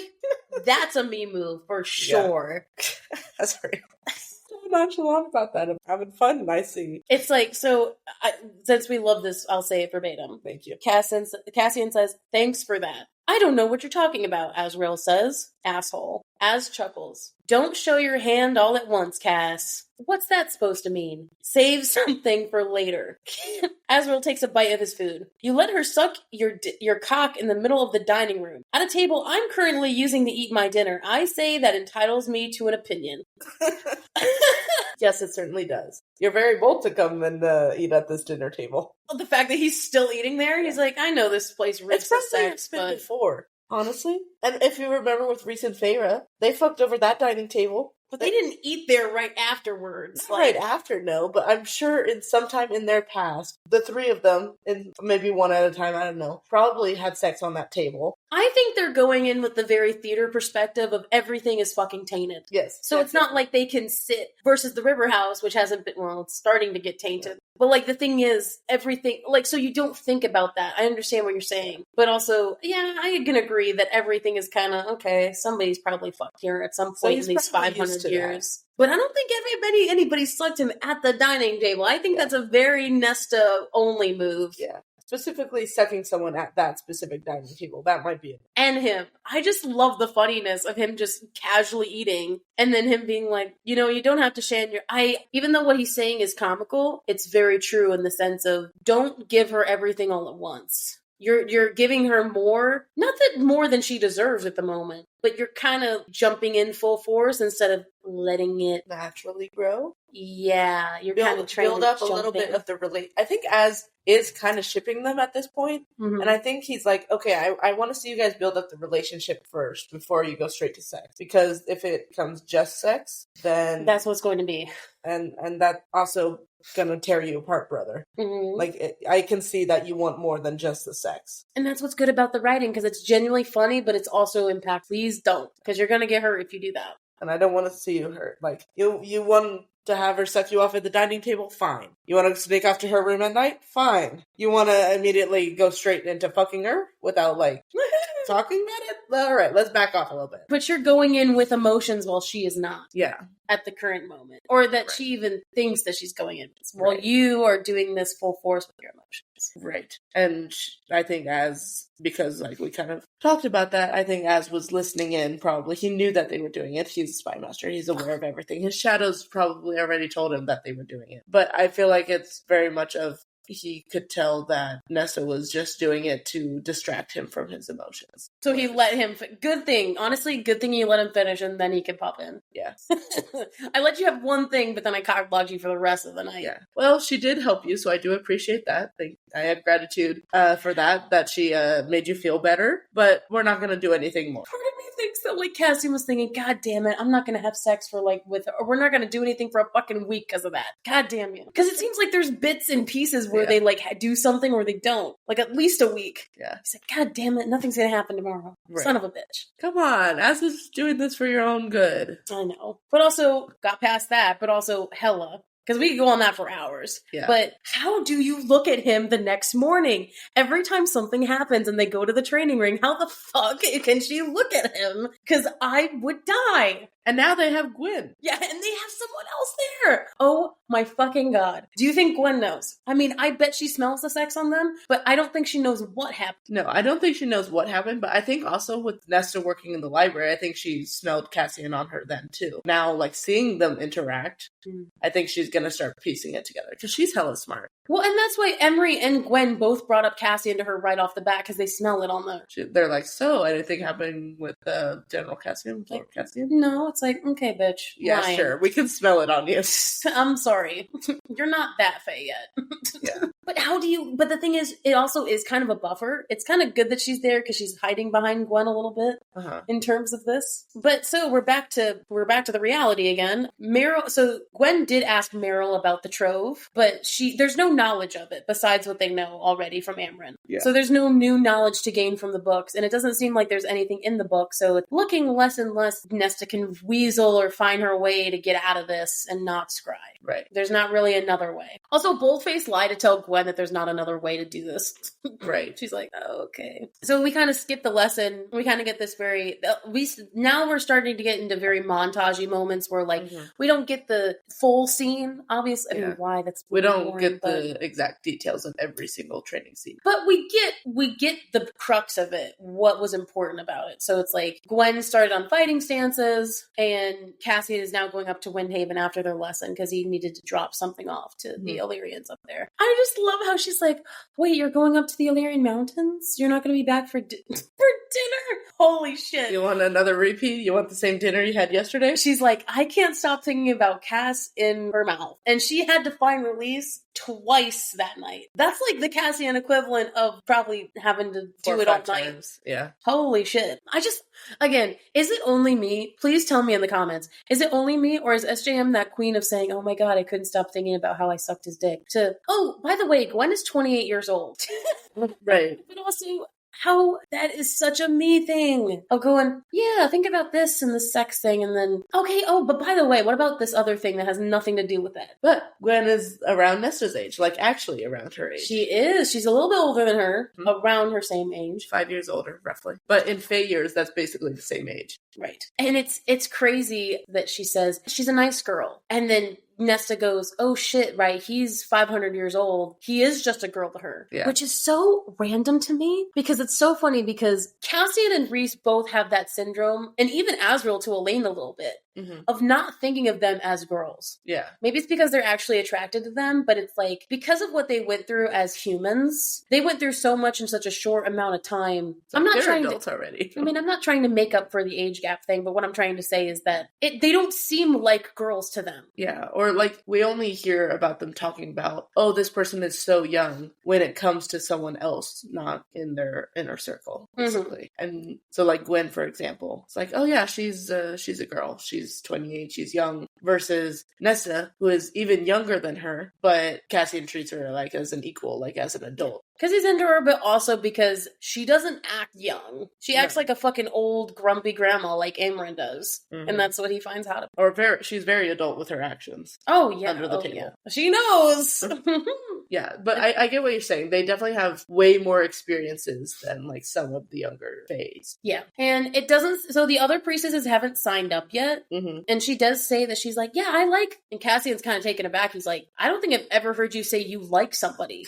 Yeah. True. I don't think we've ever seen her say, I like this person. Right. Or like she said, okay, they're all right. Or like, you know, I think it was when Faye were asked about Grayson all the way back then. She was like, oh, he's fine. Like she never was like, oh, I like him. She was like, he's fine, but I have some thoughts. Right. No, this is the first person that we, even as readers, have heard her say she likes. Right. So before he goes up to Windhaven, she's, can you take something up there for me? And I'm thinking of myself, how sweet is this? So Cassian is in Emery's shop, and I love how it describes him as like in the most non-threatening way possible.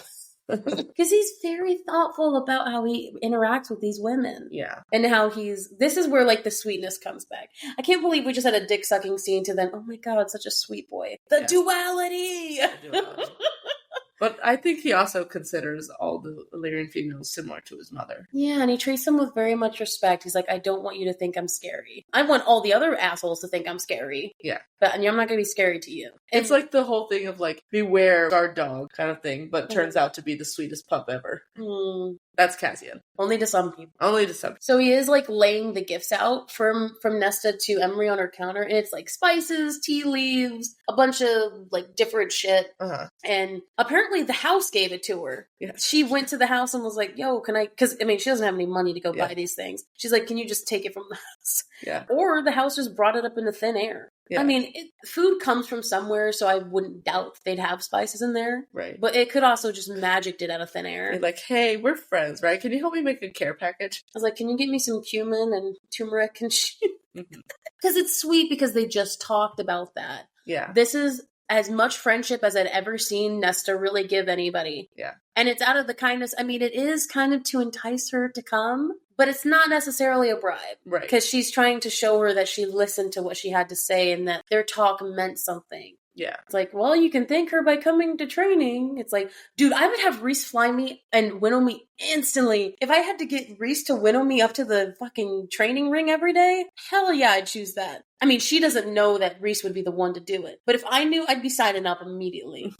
Like, hell yeah, I'd go. Yeah. And the revelations that Cassian has about Nesta in this book, in the book, yes, but like in this scene is so good about how kind she is to these women, or in how like different she is around these girls. Cause it's because when he asked Nesta why she's giving it to her, Emery needs spices and tea. It had stunned him just as it had stunned him earlier to hear her admit she liked Gwen. Nesta was a wholly different creature around these two girls than she was with the court. They didn't tease or laugh with each other, but an easiness lay between them that he'd never witnessed. So Nesta liking two people that he sees in one day? Mm-hmm. It's very much like, again, what we were talking about earlier, two things. Number one, Nesta isn't the inner circle. She doesn't have this very, like, we're going to make, like, crass jokes with each other, and that's very much Feyre. That's you know, how Feyre is, and how Reese is, and Moore, and Cass, and Az, to a certain extent. But these women, they're not making, like, crass jokes with each other. I mean, they're having fun, but it's in a very ease way, and it's very their own bond that can't explain. Yeah. And it's like, that's what's beautiful to him. And I think this is where he figures out that, you know, with Emery and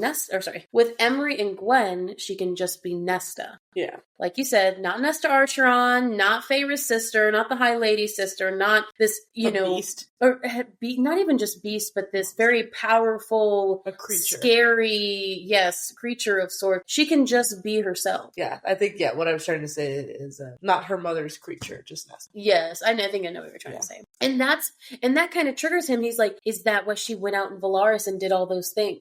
He said, is this why she went out? Because she kind of just, for a night or for a couple hours, whatever, she just wanted to be a no-name in a crowd. Instead of being like, because like when Feyre comes to see her in the tavern, what was it, the Wolf's Den in that random tavern, that illusion was broken. Again, you can say that that's living in a sort of denial. She is Feyre's sister. She is this very powerful person. She can't deny those things. And I think that's where she gets tricked. I think it's nice to have these people like, and I think this is what's going to change, is that having people like Gwen and Emery around who see her as just herself, but she's not disillusioned to the fact that she is still all those things. It's a way to escape, but it's also a way to kind of get away from all these assumptions about her, because it's almost like she's never been allowed to be herself this whole time. It was either she was her mom made her to be, or she was defined by Feyre's actions, especially in the first 3 books, or she was defined by the actions of her trauma.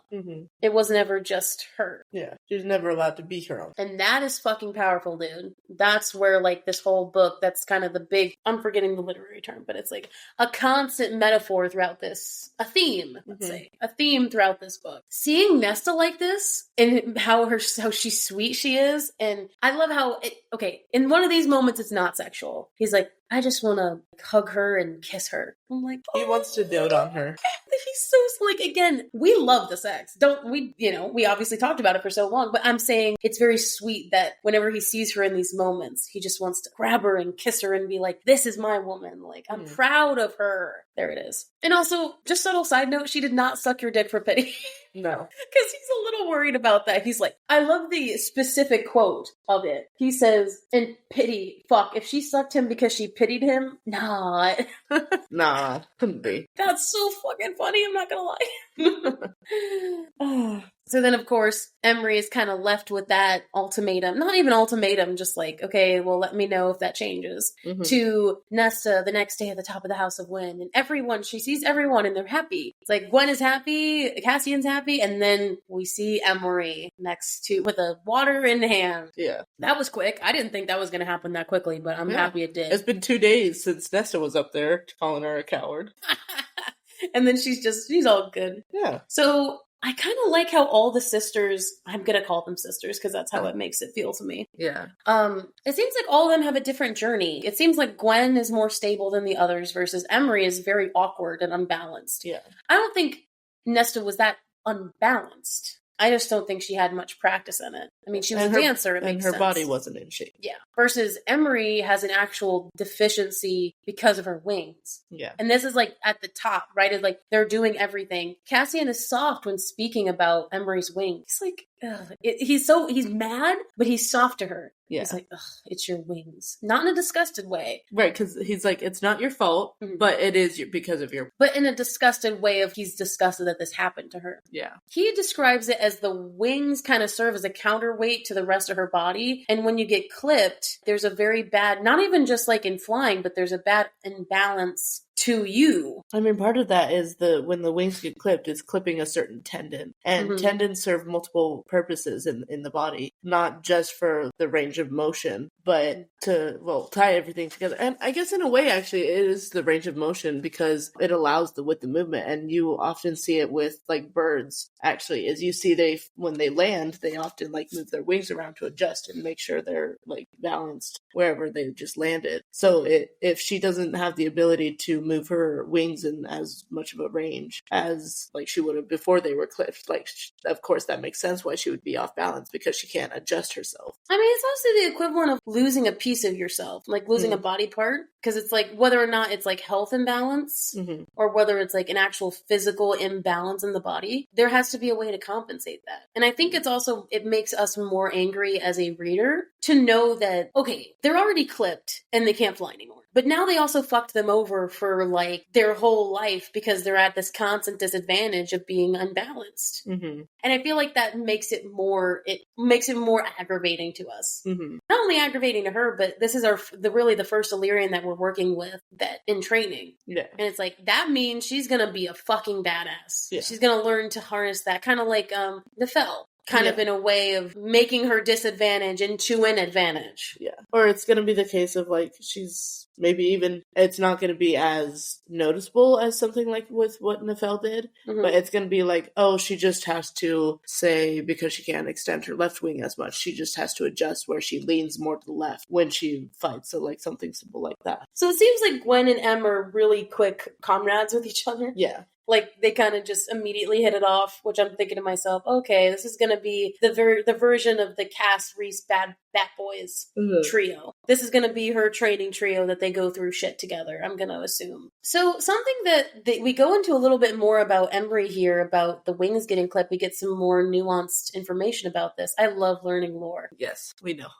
I know. We know, but you love the lore. Apparently healers are supposed to clip the wings. Yeah. Like, apparently it's, God, I hate to, like, make this comparison, but it's almost like the clinic abortions versus the at-home ones. The very dangerous ones. Yeah, no, but the thing is, that's a real comparison. I hate to make that, but that's very much similar to like real life. A medical, like, actual professional abortion versus coat hanger abortion. Again, like, Reese says that it's outlawed, but the thing is, it seems like most of the time, if they still get them clipped, they're going to a quote-unquote professional to make sure that it's, again, they're still getting clipped, but maybe not as badly. Right, because they still need the female to be able to do housework. And a botched clipping could mean that they won't be able to move around at all. I mean, that's kind of, I think this whole thing is kind of that comparison. Yeah. Without SJM saying it. Yes. But her father did it himself. And because she fought him, it got botched. Yeah. But the fact that she fought him, dude, I don't think many of those females can say that. Not saying that they should feel bad in the way of not fighting, but Emery should feel powerful in that regard of trying to fight back, but then not winning, which is bad.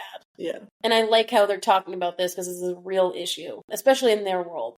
So you're right. Liesl's right. Em can only extend her wing to a certain point. I think one can open farther than the other. Yeah. The other's kind of like the Nemo fish fin, where it's like it like curves in just a little bit. Or like it can only open like halfway. Dude, Cassian's livid. This whole time she's talking, he's just like fucking... The moment she says that her dad did it himself, he like, what is it? He says he curses nasty. Oh yeah, and he deserved to die. Yeah, he says he deserved to die.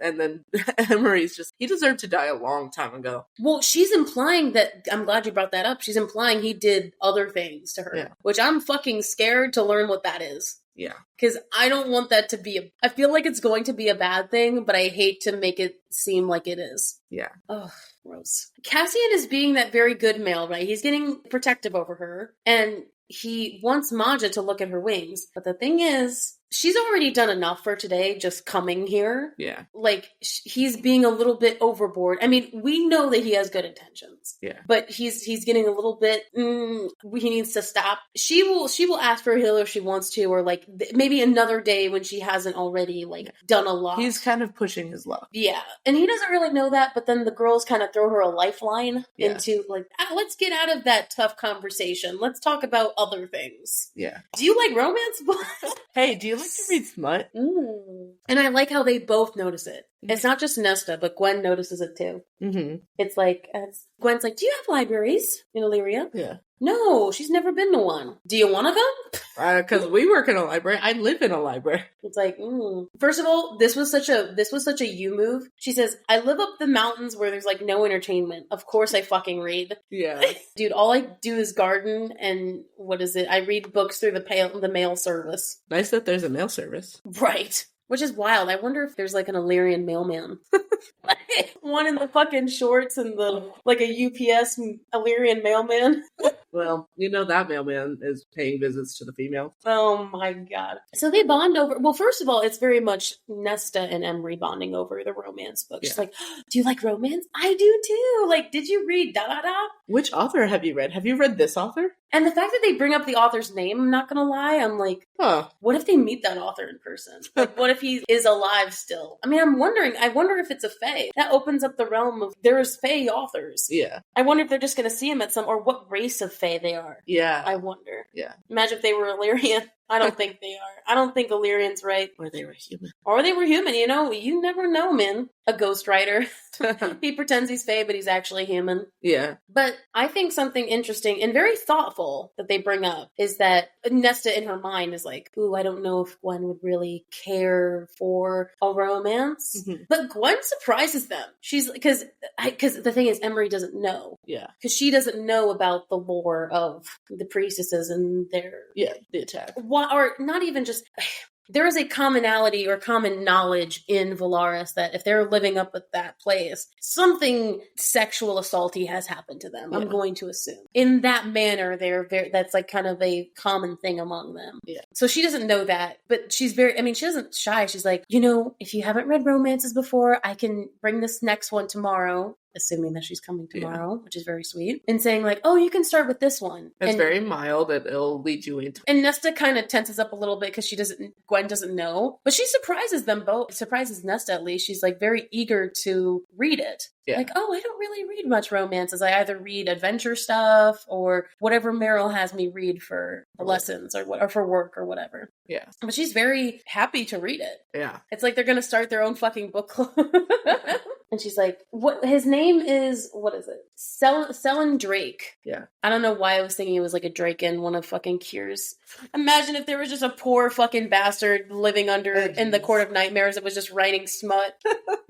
I mean, they got nothing else to do under there. I mean, I know, but think about it. I could imagine. So, honestly, I hated that this was my note, but as soon as I hear Rhys winnow into the training ring, I'm like, uh-oh, here he comes to ruin the fucking party. Yeah, in a way, this has also become Nesta's kind of sacred space. Like, just the way that the training ring is Cassian's, kind of like this whole training area right now is kind of Nesta's. Especially now that she has 2 new friends. I think the house, too. And the house itself. She's like, this is my house. So yes, we get into him because he's bringing Emery back, and Emery seems very happy. She's like all covered in dirt and shit, but she's really happy. And only spent an hour there. Yes, because she has to go back to her store. Yeah. But the thing is, they're both looking on in awe at him. Like, I mean, Emery went there with him, so she knows. But the thing is, this is the first time she's seeing Gwen. Gwen is seeing Rhysand in a while. I'm assuming he did some sort of like orientation in terms of being at the library. Yeah. But I wonder if he saw her because usually it's either Moore or Rhys. So Moore might have taught Gwen instead. Maybe this is their first time seeing Rhys. I don't know. Like, I mean, he's been down there before. He might have saw her, but maybe this is their first interaction. Yeah. And he's just like, hello, Gwen. It's nice to see you. She gets all fucking red and she's bowing in a very grand way, my lord. And then Nesta is just sitting there like... eyes rolling her eyes at these fucking girls. Are just like, he's not that. He's not it. He's just not all that. Because we know. The thing is, I think we're in the same perspective as Nesta of being like, even if I was in Feyre's perspective, I would laugh and eye roll. Because I'd be like, he's not that great. But then, if it was Feyre, Rhys would make a joke as like, well... a mental joke of like, well... That's not what you said last night. Right, something like that. They're very awestruck by him. Yeah. And then, of course, you could cut the fucking tension between him and Nesta with a knife. He's like, Nesta? Rhysand? Ah, damn. They're like looking at them. What the fuck is going on? And Cassian strides up next to her, has his arm around her, very much claiming her a little bit. But also, like, keeping her from jumping at him. Oh, yeah. With very much the intention of like, you're keeping me right here. Yeah. Okay. But Nesta sees how Rhys looks at them touching. Because they don't touch very often. And the fact that Cassian is, I mean, not only can Rhys probably smell what is going on. Yeah. But the fact that Cassian is just so easily touching her with that didn't happen a couple weeks ago. And Nesta not fighting him of like, get your filthy hands off me or anything. Oh yeah, no, that's casual. I love how she saddles up to him and she says something like, little princeling doesn't like when I'm with his friend. And then so she kind of like saddles up into him. And he's a little bit mad about that. Do something. I dare you. Make Rhys think twice about saying something. But then he puts like a mental hand on her he asks. Yeah. And she consents. She opens up her mind to him so he can speak to her. And her, I like how when they describe the mental barriers, because remember when Feyre saw Nesta's mental barriers back in Akawar, it was like prickled steel. It was a mind of steel. And it's described the same way. It's like she has it locked down all the time and she let like one hole go through it. Yeah. A little people. Yeah. And what she sees of him is his High Lord form. She sees the scary, whenever we hear of the connection between Feyre and Rhysand, it's very much this sensual shadow. Yeah. Whilst as with this very purring sense, but like when Nesta sees it, it's like talons, scary wings, and the way he looked when he was in his big form. Right. Which is kind of how he's been acting towards her anyway. It is. It's attention. I like how the mental shows the real intention. Yeah. Behind things. He says, Gwen is a nice girl. Be nice to her. You are to treat Gwen with kindness and respect. I think she's been doing. Mind your business is what she says. And what's so crass about this is I'm gonna play both sides here because I actually think this is a good conversation to get into. Because if we're going from Nesta's perspective, this is complete bullshit. She's been nice to Gwen this whole time. She knows Gwen more than he does. Yeah. So the fact that he's assuming that it almost seems like Rhys is assuming that this is their first time interacting. Because have they really been getting the up and up about what's been going on? Right. Because Gwen only recently started to train. So to him, this could be their first time interact. He doesn't know that. I think this is Gwen's third day of training. So in Rhys's perspective, this is his first time seeing, or maybe Nesta is seeing Gwen. And he's making sure, because in his very protective way, he knows the priestesses went through a lot, so he wants to protect them.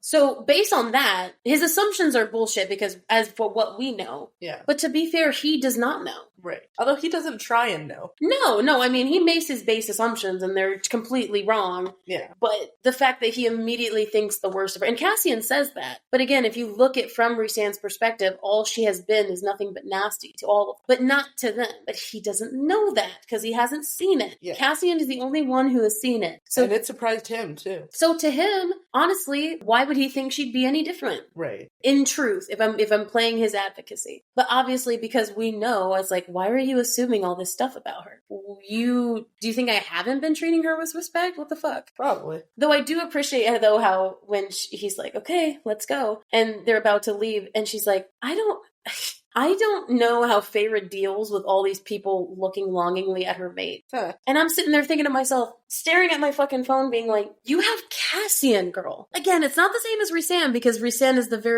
I think Cassian gets overlooked. Yes, absolutely. When it comes to standing next to Rhys or Azriel. But then the thing is, like, I'm thinking to myself, you're with Cassian. You are going to deal with this out in public. She's like, I don't know how Favor can stand it. I feel like I'd cut a bitch. And then I'm like, you're going to have to deal. Yeah.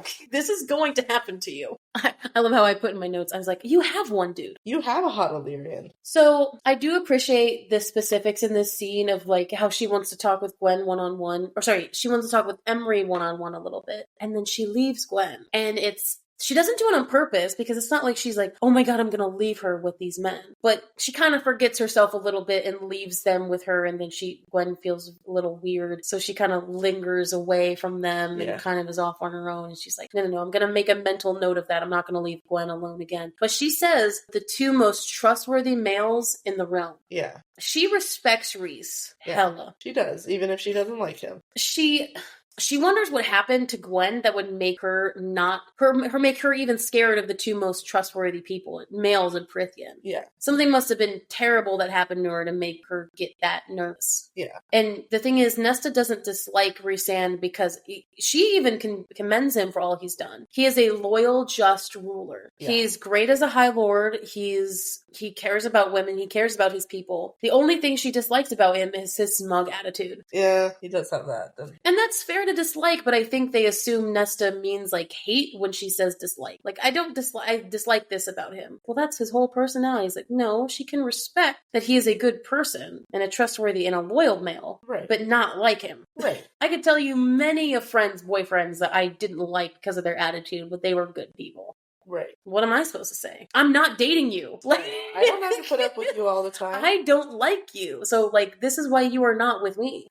So then, obviously Emery and Nesta get into their little scene at the end. Like, Emery didn't come because of the gift. At first she's like, oh, Nesta says, well, I guess that gift was really good for you to come. She's like, and that's what Liesl had as her quote. It's not the gift. It was the reminder that the world is vast and hopeful and that one day she might not be as scared to go. And he said, what a line. What a line to be like, no, you were right about me being a coward. She's like, oh, I spoke in anger. She's like, no, you were speaking the truth. Yeah. Maybe these lessons will make me a little less scared of it. I love how everybody is going in with a different end goal. Mm-hmm. Like, Gwen's going in it to not feel powerless. I mean, again, there's like a theme of it all being the same ending. Like, you don't want to feel powerless again, but it's almost like Emery is, no, I actually want this to be able to go and face the world. And maybe not be a little less scared if I go out on my own, that things wouldn't happen to me if I can protect myself. Whilst as Gwen is going into this with a very, like, I don't want to feel I want to feel strong in myself. Versus Nesta, I don't think she's figured out what she wants from this yet. No. I think because she's kind of being forced to do it and didn't make the decision to do it herself at first. She hasn't really had the time to think about what she wants from it. Mm-mm. But I think I know where it's going. Cassian. General Cassian and General Nesta is where I'm seeing this lead. I hope so. She's already acting like a leader with them, so yeah. This is why I also think this is the woman for more, because she keeps talking about this level of like wanting to go travel and feeling like she can finally leave her little provincial town. That's all Moore talks about. Yeah. This is why it makes me think that they're perfect for each other in terms of where their stories are leading. They're going to be travel buddies. And also fuck buddies, but travel buddies for sure. Yeah. They're going to find all the cool places to fuck. God, they're going to have the biggest roster out of anybody. It's like, did you guys fucking Valahan on the throne? No, you didn't. On the throne? We all love a throne scene, you know that. So then we go into Cassian's POV, and immediately Cass is upset with Rhys. He's like, he could tell immediately that Rhys spoke into Nesta's mind. You can see it. Yeah. Because she kind of went, she zoned out a little bit, and then he did too. She tensed. Yeah. And he makes sure that Rhys knows he's mad about it. He's like, what the fuck? What are you doing? Yeah, I appreciate it. Cassian went off on him. Of like, really, you don't need to do this. And Rhys was just like blinking at him of like, okay, sorry. He's like, how did you know? I know you well, brother. You saw Gwen and thought the worst of Nesta. She treated her and Emery with kindness. I'm pissed that you can't seem to believe even one good thing about her, that you refuse to fucking believe one good thing about her. Yeah. And immediately he sees the regret. And this is also why we love Rhysand. Mm-hmm. Again, we can be mad at him, but there is an instant regret there of, you know what? You're right, man. He just needs to be scolded and called out on it first. Yes, this is their whole dynamic. Yes. When you do not call this man out, he does not understand. Which does make him more relatable as a guy. Oh, yeah. Honestly, Cassian's the odd one out here. Yeah, because he's emotionally intelligent. He sees it. Mm-hmm. Did you really feel like you had to put your arm around her to restrain her? Yes. Very much so. Yes. And also, in a way, protect her from you at this moment. Yeah, dude, you're gonna, like, kill anything. But the thing is, how is she a threat to Favor up here? She's not, but... What the fuck are you talking about? Reese's instincts may not know that. He's like, I'm not gonna kill anyone that Favor loves. It's like, yeah, we get that. But if that's your only buffer, I don't think that's gonna last long. Yeah. And also, maybe not kill, but you can maim. It's like, yeah, but let's just agree that you're gonna let Emery off at the other side of the house. Yeah.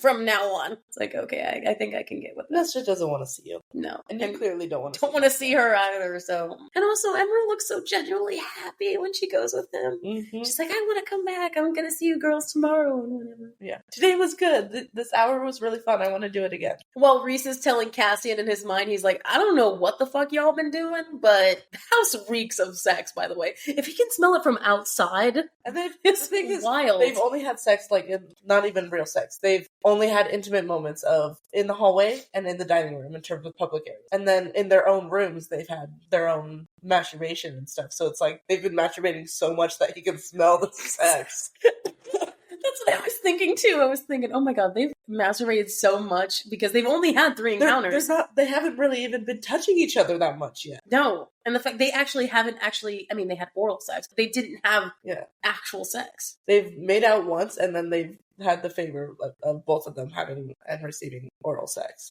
Mm-hmm. So it's like, holy god, he's like, Cassian says, a polite man never tells. And it's like, you're not polite. You're not I don't think you know what the word polite means. Thank God for that. I told Azrael playing chaperone would be useless. Yeah. So was Azrael the one who decided to be the chaperone, or was that Reese? Because I'm pretty sure Az took that upon himself. I don't think Maybe that he was... thought it would be a good idea to help protect Cassian from hurt feelings. Mm-hmm. And be like there in case of Nesta's powers blowing up or something. Mm-hmm. But no, I think that was all him for sure. I don't think he had a part. Or maybe he was just like really curious. He just wanted to hear what's happening up there. Wanted to hear them masturbating.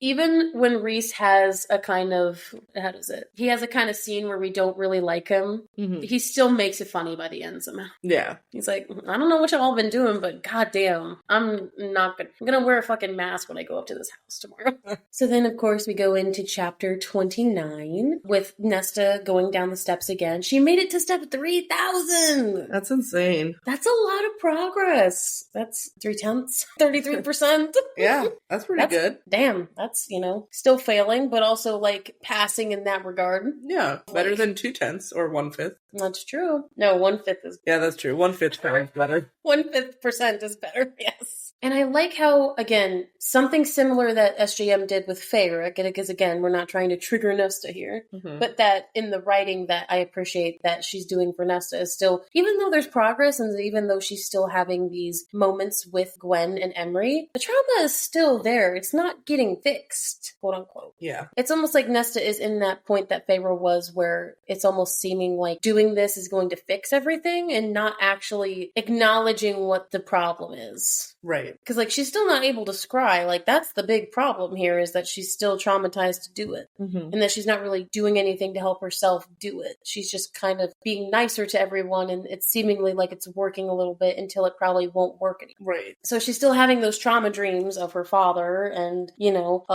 his neck snapping, hibern, and all that. And it's almost like Cassian and Azrael didn't come to dinner, and she's a little sad about that. Because she was kind of hoping that they would. Even with what happened at the dining room the other day, like, she's a little sad that they're not there because she kind of wished they would. She's feeling a bit lonely. And she does acknowledge that there is no obligation to invite her with them. Like, they're allowed to do their own thing, but it's almost like a little sad because they didn't think to invite her. But they also she doesn't know where they're going. And maybe they did think to invite her and thought otherwise. Would that make her feel better? Probably not, so...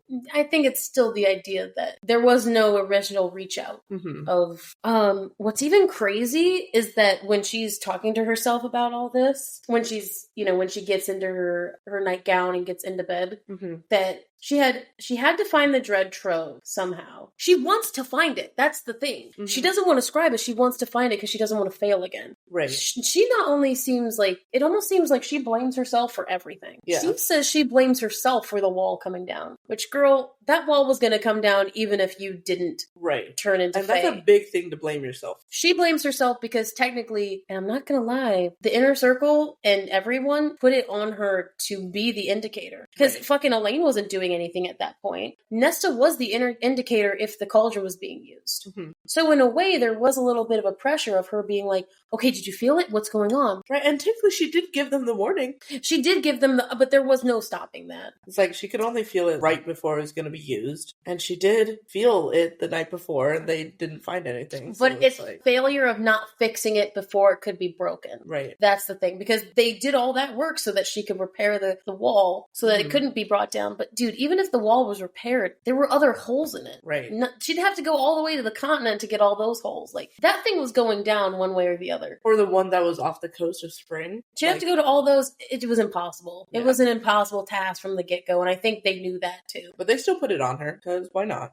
And she also, again, blames herself for those dead Illyrians that she didn't realize and couldn't save more of them. Right. Again, she saves Cassian, which thank God, but that there was not enough warning for her to save everyone else. Mm-hmm. Or that she couldn't protect, that she could put up her own wall or shield to protect them. She didn't know how to do. She doesn't even know how to do that now, let alone to be able to do it retroactively. Mm-hmm. So while she's thinking about this, she's sitting on the steps of the house down at, step 3000, kind of taking a break. The house gives her some water at first, and then it says it sends her down like a cool breeze because she's sweating. She's like, dude, have you ever heard of Sale and Drake, the romance book? And it doesn't talk to her, but all it lays down. So first of all, she calls Emery a friend. She's like, oh, well, a friend, told me about him. Have you read him? And the thing is, we're thinking because, as of recently, the house has been, sending her books and hasn't really been pushing her to do anything. This time, what sets in front of her is bones and stones on the step.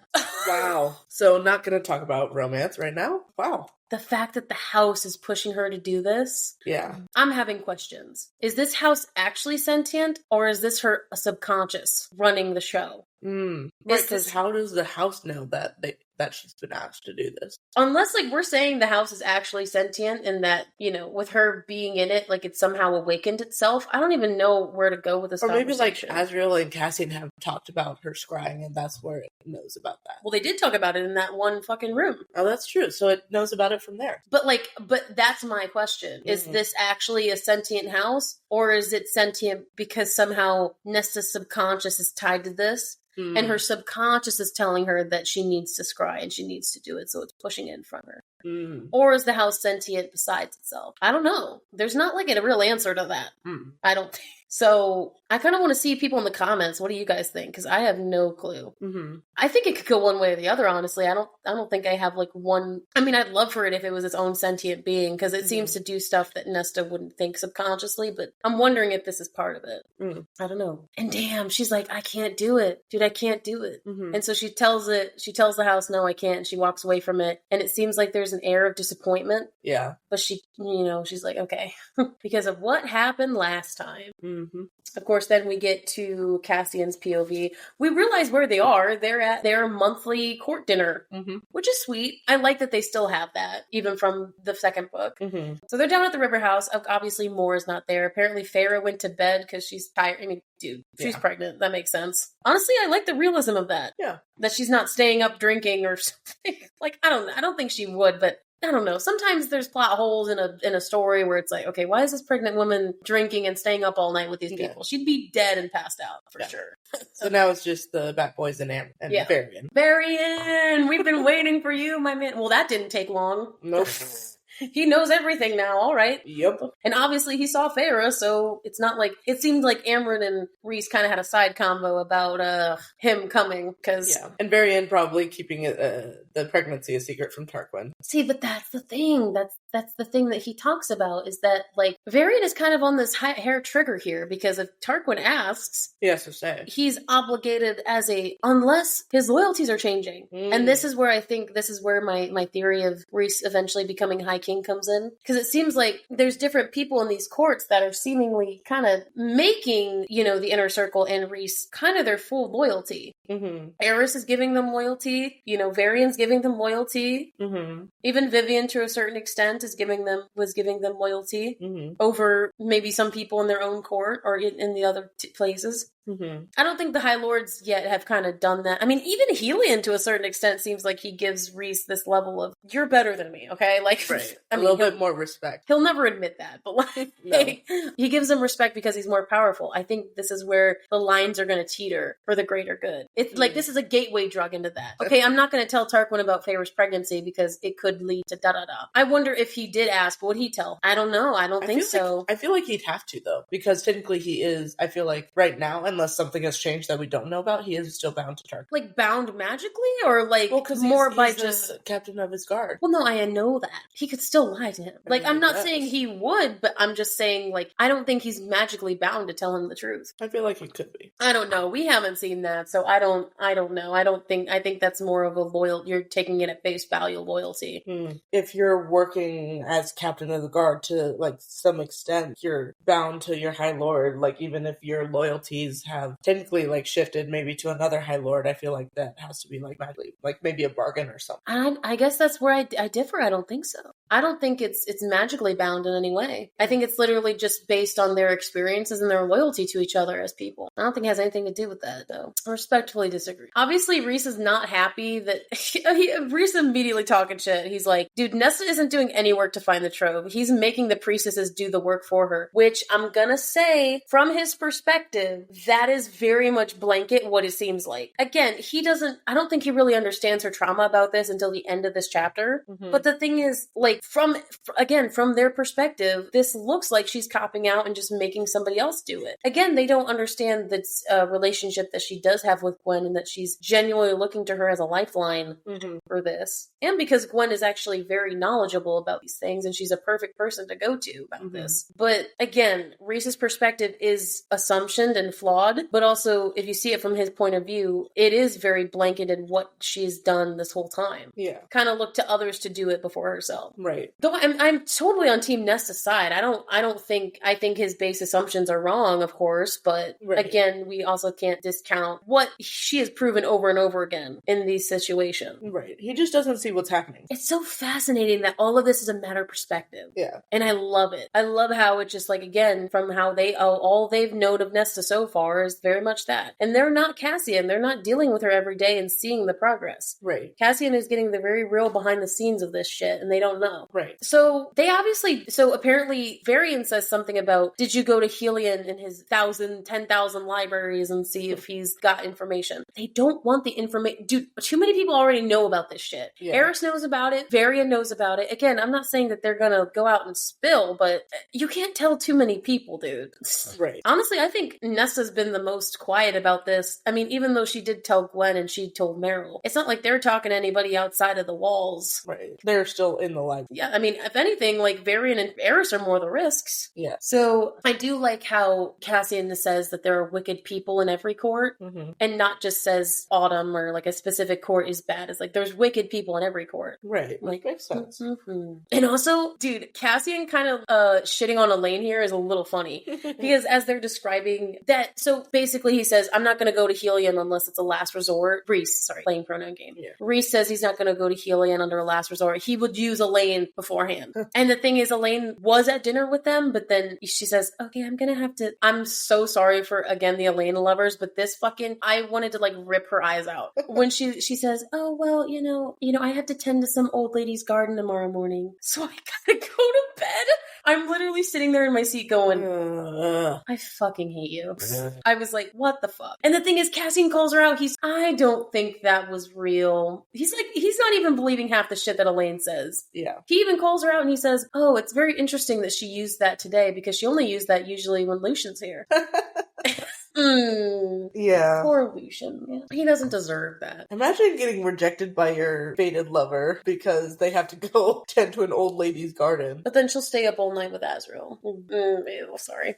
Didn't mean to bring that up. Yeah. But Cassian, our boy is standing up for his lady. Yes. Snaps all around my bro. Oh my god. He's like, Nesta will do it if only to keep Elaine from putting herself at risk. He's the only one that's saying, dude, Nesta is traumatized by what happened. The thing is, they all know this. It all happened. They all know. Yeah. They don't really understand. Yeah. And the fact that Rhys and Amren will make Elaine scry before going to outside methods, Azrael immediately, per quote, verbatim, stiffens, an outright sign of temper. There is an innate darkness to the dread trove that Elaine should not be exposed to. But Nesta should? But Nesta should, Cassian growled. No one should. First of all, Azrael, Liesl, I mean, we love you, but also shut the fuck up. Don't defend her, she doesn't deserve it. Do not defend Elaine, and also don't say, oh my god, she shouldn't be exposed to that darkness. It's like... She was in the cauldron for cauldron's sake. For cauldron's sake, she was for in the mother's cauldron. sake. I don't know. For fuck's sake. She was in the cauldron. That's as dark as it gets. Why? Why are you so easily defending her? I don't understand. What is it with these boys and getting blindsided by their own feelings for these women that they're just common sense is just out. But then they call the others out because of the behavior. Because Cassian's like, he's the only one to be like, and Nesta should. So we're putting Nesta in the line of fire because what? She's already too doomed. She's too damned to not be saved. I mean, that's basically what they're saying. Yeah. She's like, okay, she's already shitty. She's already evil. So, Elaine is pure and nice. So she doesn't need to be exposed to that. Elaine is the evil one. We think. Either way, it's still not fair to Nesta. Oh, no. Well, and first of all, Amren's having none of it. She doesn't care who does it. Honestly, I feel like Amren's the most pure here, even though she's being the most harsh. Yeah. Like, she doesn't care if it's Elaine or Nesta. She's like... It needs to get done. Well... Amren calls out Azrael and says, dude, what did she say? It was something like, including Elaine, who is more than capable of defending herself against the darkness of the troves. If she chooses to, don't underestimate her. Yeah. Dude, Amren knows some shit that we don't know, dude. Why is she saying that? And that, goes back to the one dinner where Amren was like, there's no way for you to go back to being human, girl. And it's just like, Amren is seeing something that they're not. Mm-hmm. Like, do not underestimate her. She will fucking blindside you. Honestly, make her do it. Yeah. I want to see these powers. You do it. Yeah. I want to see. She's more than willing to do it. Yeah. I was like, are you gonna pussy out? Unless that's a bluff. She could really bitch out for sure. Actually, sorry. My hands hurt from too much gardening yesterday, so I can't do this. Shut the fuck up. I couldn't stand it. Nah. No. I will say, I do appreciate seeing this tension between the inner circle again. It very much is kind of a remnant of Akamath, where they talk about, where Moore says, oh, you have years of drama to go into that we've dealt with. Yeah. This is another one of these points that they're going to talk about centuries later and be like, you remember when we all hated each other at this moment? Like, we're going to remember that it's good writing, but it's also very adamant and very canon to their story about them having disagreements with each other in a big moment about these things. So apparently Nesta has a week to find the trove, or Elaine's getting used. Before we even say the week, can I just say the Varian moment when Rhys tried to get rid of Amren, and then she's like, what? And then Varian just looks at her, and she's like, what? And he's just like, we talked about this, about being nice. Do you remember that? And she's like, fine, she has a week. And I can just imagine Varian, sorry, I'm going not cuckoo over this, but it's so cute. It's like Varian is like, Amren, we talked about this, about we need to be nice to others. No, you just rushed me. I wasn't moving past it. I'm not there yet. Well, okay. I just wanted to say that because that's... I know, I'm getting there in my notes. Right there. Well, that was just something that I wanted to talk about. So her word is very much law in this. Because Rhys isn't interfering here, she's giving these boy this ultimatum. If Nesta doesn't do it in a week, Elaine's going to do it. And then we have to go to other methods. That doesn't. But, it very much shows, the politicalness of what this is showing is that even if Amren is kind of, I don't want to say weak, but not in her old state anymore, that she still holds sway as the second in command of telling them how it's going to be. And Cass doesn't like that Nesta's being manipulated. Finally he's voicing it. Yeah. He's like, I hate that you're using Elaine to manipulate Nesta into doing what you want. And Amren doesn't shy away from it. She's just like, I'm going to use whatever methods to manipulate your dude, and you should too. Because she said, there are harsher ways to convince Nesta boy. You're a fool if you think your threats will make her obey you. Damn. Calling Amren a fool? Damn. Because the thing is, he's standing up for his lady here. Yeah. He's saying, like, dude, you think your threats are going to scare her?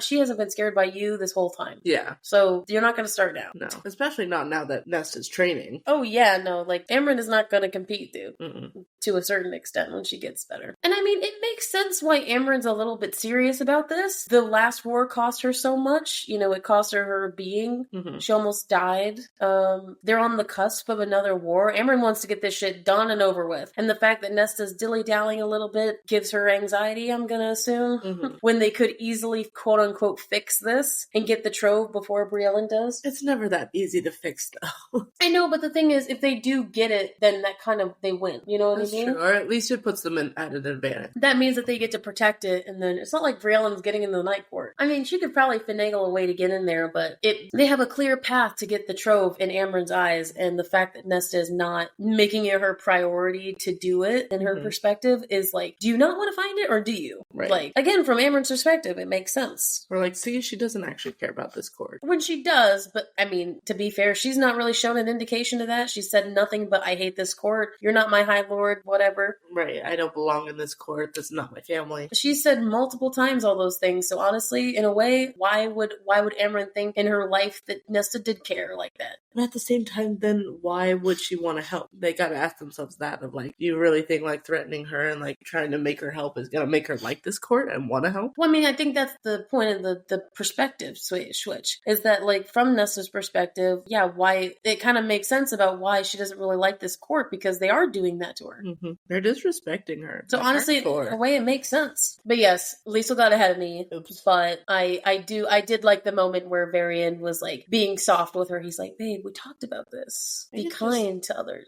I just imagine them like sitting in Amren's apartment on the bed probably after they fucked or something and just being like, so let's have a little talk how we treat others. But the thing is, she softens at him. Yeah. She softens herself and then she's like, no, but she still has a week. She has a week, but I guess I won't be as forceful during that week. It's like, okay, she's fine, I guess. But yeah, so 3 days pass, Nesta Emery comes back to H lesson, and their lessons grow into 3 hours. Yay. Now. Because they're very much, it's not social hour, but it's definitely they're socializing during this. Yeah. The exchanging of books happens, they're training, they're talking about books. It seems like Gwen was very interested in the mild smut. But she's like, okay, I think I could go to another one. So they're having like training is now book club too. In 3 days, she read through the first one. Honestly, dude, I mean, if you have nothing but time to read. Yeah, that's true. I mean, it's not like they work. I mean, they do work, but they have more free time than, let's say, like us. Right. To read. It's a purpose to get up in the morning. She's excited to see them every morning. A purpose of going to, that's why people work out together. Because I used to do that with Irene, my friend back home. When we would go out like after every work day and go work out, like there's a social aspect to a workout that makes it a little bit more enjoyable. Oh, and holds you accountable too. Because I want to see this person. I want to talk to them. I might not want to really push myself at the gym today, but at least I'm going. You're showing up. Helping somebody come with the idea of somebody else coming with you is good. So she doesn't really see Gwen in the library anymore, but she occasionally hears her singing from afar whenever she's working. But this day in the library is a rare occasion and not a good one. Yeah. So Gwen runs up to Nesta in a panic and she's like, because I'm thinking this is like a couple weeks that have passed. This isn't like this happened recently. I'm talking about like maybe 2 weeks. Yeah. 2 weeks. It hasn't been days. It's been more than a few days. She comes up and she's like, I don't know how Meryl found out, but she found out that you switched the books and she's mad. And I'm thinking to myself, who the fuck cares? Second of all, this has been a couple weeks and she's just now noticing now. And also, why is it so important? Like, you have the right book, right? It feels like she's just making shit up to be angry about it. And how did she find out that about the switch? This was 2 weeks ago. Bitch, please. She said that she smelled it on the book. And I'm like, dude, because she had the book in her hand. What the fuck are you talking about? She's just making shit up. Like, this isn't like a real thing. I said, why the fuck does this matter?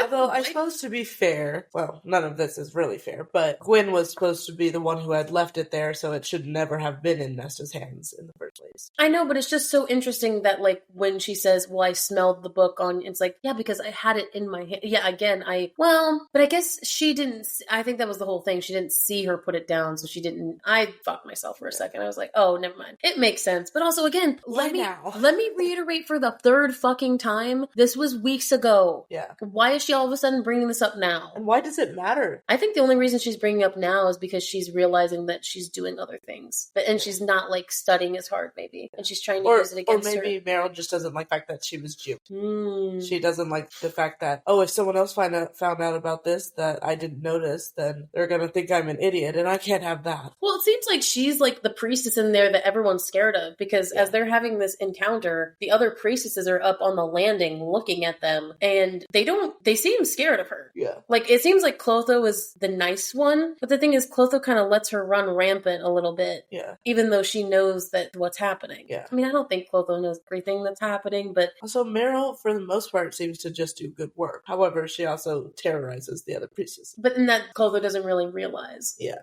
Like, you're right. Meryl doesn't like the fact that Nesta lied to her and the fact that she got away with it. Yeah. I think it's more the fact, like you said, she got juked. It's a fucking very game phrase. Nesta does not give a shit, and honestly, I don't either. Like, I'm not scared of this woman. Also, what are you trying to say? Because she's trying to make it seem that Meryl's doing one of those social psychological digs. She's trying to embarrass her in front of the other priestesses and make her think that you're having somebody else fix your mistakes and not holding yourself accountable for them. Yeah. And it's like, and also Meryl seems a little racist, I'm not gonna lie. Like, when she calls her, like, a nymph. Yeah. And we figure out all that stuff later when we talk about it, but it's like, what are you just being, this would have happened if it was a high fae that was giving you these books? Like, right. What the heck are you talking about, dude? I love the fact that Nesta kind of stands up for her friend. Oh, she does. Yeah. Like, she basically says, you're making a petty drama to entertain yourself, dude. Like, this doesn't mean anything. Yeah. Honestly, I understand why Nesta's a little upset here because Meryl starts airing Nesta's dirty laundry to Gwen and the other priestess. And I think mostly because Gwen's hearing it. Yeah. Because I think Nesta wants because again, we talked about this in our episode so far, that it's nice to hear that Gwen treats her as just Nesta. Mm-hmm. And she kind of wants on her own time to tell her who she really is and what has happened to her. Yeah. And Meryl's taking that away and, like, trying to air out shit. She tells everyone that Nesta held the King of Hybern's head up and had the blood coat her, and, like, that she wanted to kill people. Right. And, like, that she has this bloodthirsty and, like, this scary air about her. Trying to make her scary and isolate her from the others. Mm-hmm. I'm not gonna lie. This scene on a reread was very interesting because what does Meryl Meryl describes herself like a death god would. She talks about how she heard about Nesta on the wind. Yeah. Who else fucking says that? How can she hear the wind? The Bone Carver said that. The Weaver said that. Fucking Bryaxis said that. They all hear stuff on the wind. All of the death gods we've known so far say that. Or even all those people in the prison. Whenever they went up to the or even when Reese that first time, he's like, do not talk, they hear. Mm-hmm. The stone has ears. What the fuck? Is Meryl a death god now? Because that is what she is playing it off as. Or does she have some connection to death god in the way that she can hear the wind? The wind whispers to me even here under so much stone. It finds its way through the cracks and murmurs the goings-ons of the world in my ear. So not just her, but everything. Yeah. That opens up such a can of worms for another time, because I wonder all else she knows. Yeah. Does she know about the queen? Does she know what's going on? Is she good? Is she bad? This gives me she could be evil vibes and is working against them. Does she have power? It seems like she does, because it seems like when they describe this scene, her power is rising up in the scene. Mm-hmm. Again, it doesn't rival Nesta's because hers just trumps immediately. That is very interesting. Yeah. On a reread, I didn't catch that she says that she heard the whisperings on the wind, and I'm like, bro, that's a very death god thing to say. Yeah. I do not like that, hearing that from you, honestly.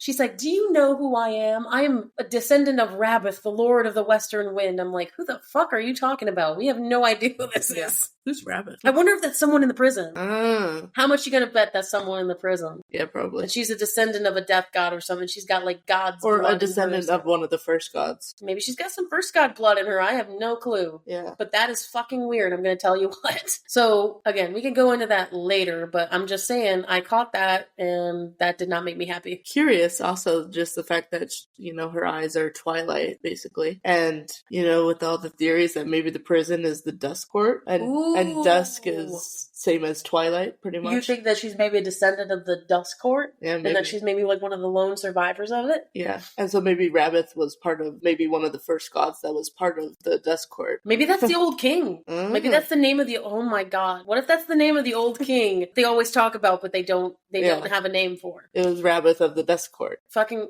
I just figured this out. I mean, that's a theory I just made up, but what if? I don't know. Yeah, the Twilight Eyes and the Dusk Court. I feel like that could be a That sounds like a very kingly name. Rabbath, yeah. And also, I mean, kings kind of have... And he has the title, right? The Rabbath of the Wind. I mean, it would make sense if he lived on the prison. Because before it was the prison. Then it was like a wind power or something. Yeah. Dude, honestly... I mean, it was a sacred mountain. It is a sacred mountain, technically. None of us know, man. But also, that fucking shocked me. I'm not gonna lie. I was like, could this be the fucking king's name? I don't know. New theory unlocked. If that's the case, I don't think she's good. Probably I don't think she's good. She'll want some way for her to get back in power, maybe. She's either just a bitch or she's gonna be a problem. I have no clue. Yeah. And they won't expect it because she's just a priestess in the library. She seems to just be a harmful bitch at this moment, but that gave me pause for sure. Yeah. So Nesta kind of combats Meryl. She lets her power come into her eyes and she's like, and damn, dude, Meryl fucking books it. She doesn't like run, but she's like, quick turnaround. Don't let me catch you again. Gets out of here. It's like, okay, no, she runs away, dude. Yeah. She scares her enough to leave. Yeah. And maybe that's because she's got old god power and Nesta has that old god magic. Yeah. Maybe. So obviously Nesta heard what Meryl said. She's like, you're a nymph. What are you talking about? As we know the nymphs are a lesser fairy. Uh-huh. Again, it's not similar to the water wraiths. I think the nymphs are a little bit above the water wraiths, but very much similar lesser fairy. Yeah. So apparently Gwen is a quarter water nymph, which is hilarious. Anytime somebody says I'm a 6 or a quarter, I'm like, fuck. So she's not full high fae. We knew that. She was very lean. She's a lesser fairy, very much like the Illyrians in the sense of a lesser. But it seems like again, I'm telling you, these lesser fairies and these half-breeds are fucking powerful. I'm telling you what. Yeah. Here is where, we talked about this earlier because, again, I kind of had this big revelation moment when I reread this. There is a big, I don't want to go into it too much, but I just want to bring it up because we could definitely go into this and do a mini chapter for sure, mini episode for sure. But Gwen says her grandmother seduced a man from the Autumn Court, and that's how she's got Autumn Court blood in her, which is what the fandom is assuming is why she has red hair. And her grandma was the water nymph. Yes, her grandma was the water nymph, and then her mom was half nymph. Yeah. That's what happened. And then, again, she came out as a quarter nymph. Yeah. So she's got ties to the Autumn Court. Now, I will say that something in the fandom, everybody says that Gwen's father is Eris. I misread this, and up until now, honestly, I honestly think Eris is her grandfather. I don't think Eris is her father. I think it's her grandfather because immediately he says someone from the Autumn, and Gwen's only 28. Yeah. So I'm assuming her mom is not that old either. And so it could totally be Eris. Eris is like 500 and something years old. 530. Something. I love how you know that. The wiki? Yeah, the wiki. The wiki along with the other other places. Yeah, I get you. So I feel like the fandom is assuming this all wrong. Again, because they do describe her father. It says her mother was unwanted by Autumn Court people and the water nymphs. Again, very much a common, I don't want to say common, but I mean, a lot of mixed race people in society deal with this. They don't feel like they belong to one culture or the other. Yeah. So it seems like she wasn't wanted, and specifically it says she wasn't wanted in the Forest House of Autumn. Yeah. Now, if you remember from McElwar, the Forest House is not it's not a city. That is a place. That is the house of the High Lord. And nobles. And so if she's saying that her mom came from someone who is tied to the Autumn Court, it has to be someone who's at the Forest House. And I'm going to tell you what, some people think it's Lucian. Lucian hasn't been at the Forest House in a long time. I don't think it's him. But he was in Spring. He was in Spring. And the water nymph was from Spring. But again, I'm not going to, it's not Lucian. I'm going to die on my deathbed thinking it's Eris. I do not think it's him. I don't think it's Lucian, but I am not fully on the train that it's Aerys either. I feel like it could be a noble from the Forest House. I mean, I'm just thinking it is him, because that'd be fucking hilarious if it turns out to be his grandfather and he's like, wait, I had a child? Yeah. I had a child? Wait, I had a grandchild? So since her mother wasn't really, or I want to specifically say what it says. Her mother was unwanted by either of their people. She could not dwell in the rivers of the Spring Court and was too untamed for the Forest House of Autumn. Mm-hmm. That is specifically what it says. I like how it says she was too untamed. Which I think in that aspect would be the whole Baron hating lesser fairies and thinking that lesser fairies are literally just the creatures and wild creatures and beasts. I mean, fuck, it could be Baron for all we know. I don't know. Like, ew, but also it just showed that he was unfaithful. That's true. So it could be any, but it has to be a named character. Yeah. If it's not Lucian, then it's either Baron or Aerys. And it's not one of those unknown brothers that we don't know their names. No. So it's got to be him or them. Unless, what if it is one of the... I don't think so. But it says that she was then given to the temple in Sangrava, and that she took part in the Great Rite. We don't know which rite, because... as Liesl reminded me before, that we don't know if Tamlin's Great Rite is the only one. Yeah, I've seen plenty of theories that all of the courts have their own version of Calanmai. They don't call it Calanmai, but it's basically like that one night of the year is celebrated in all the courts. It's just called a different festival. But to be fair, when they did describe Calanmai in the first book, it said Calanmai, the Great Rite. That's true. So maybe it might be the case where that's where the Great Rite happens. But personally for me, I think it would be like each court would have their own version of the Great Rite. Maybe they call it something else. And if we remember from the second book, you know, when Rhys and Feyre were together, that did happen on Calanmai. They made their own magic, you know, and we're assuming we are. Yeah. I mean, that isn't canon, but like, right. We're assuming, yes. But at the same time, it's kind of, so that means like this magic absorption into the earth seems to happen everywhere on this night. I mean, I'm not against your I'm not against your right theory of happening to others, but we also don't know. Right. Like, that is not canon. This is definitely canon. It's all theory. But I feel like that would make sense if each one did it. But you're right, especially with the fact that the grandmother came from the rivers of spring. It would make sense if she was there at Calanmai. And, you know, with Rhys showing up as well at Calanmai, it's clear that everyone can come from all around to It seems celebrate. like that's the big orgy fest. That's what is it? That's, God, what do they call that? Lollapalooza? What is it? That's like the big, God, what's like the big concert that everyone knows about? The music fest. Coachella, thank you. I was missing. The Great Rite in spring is the Coachella of Prithia. Yeah. That's where the big one is. And like there's probably little ones every now and then like around. But she is specifically saying she participated in the Great Rite, which I'm assuming Calanmai translates, and that's what it is in the first book, to the Great Rite. So I'm assuming this happened there. Right. And she wouldn't be with Tamlin or whoever the High Lord was. No. So it would have been like similar to how Lucian explained once the main Great Rite happens in the cave, everyone else starts to dally and makes their own magic. Yeah, which makes complete sense to me in that she was with a male stranger that never came asking for them. Yeah. So again, I don't think it's her dad. Because there's no indication when they talk about her dad that it was Autumn. I mean, it could be. The fact that they know for certain that the grandfather is someone that was seduced by Autumn, it makes sense that that's the person. Instead of it being a direct link, it's a descendant. And it also specifically said the grandma was with the Autumn male, and then it was her mother that was not wanted there. So then that goes through the matriarchal line rather than patriarchal. So it wouldn't, in that way, it wouldn't be her dad at all. That was the male from Autumn. So sorry about that, but like we need to talk about that because that's actually important and probably possibly for the future. We also do find out she has a twin sister. Had a twin sister. Very much underlined. Fuck, we're not going to learn about this anytime soon. But the fact that she had a twin, interesting. I'm just telling you what, twins in an SJM universe is very. Anyone who's a twin is special. Yeah, to me. I mean, not the way the incest twins were for Hybern, but like they're either fucked up or they're very powerful. Yeah, that is what I know of SJM. If you see a twin, it's either they're going to be very, very evil and fuck each other, or they're going to be powerful people. Yeah. So that makes me automatically think Gwen is very powerful. Yeah. And it's like, Nesta knows right off the bat, okay, had mother, had sister. Don't talk about Let's not talk. And this is not the time to talk about them. And that she never left the temple.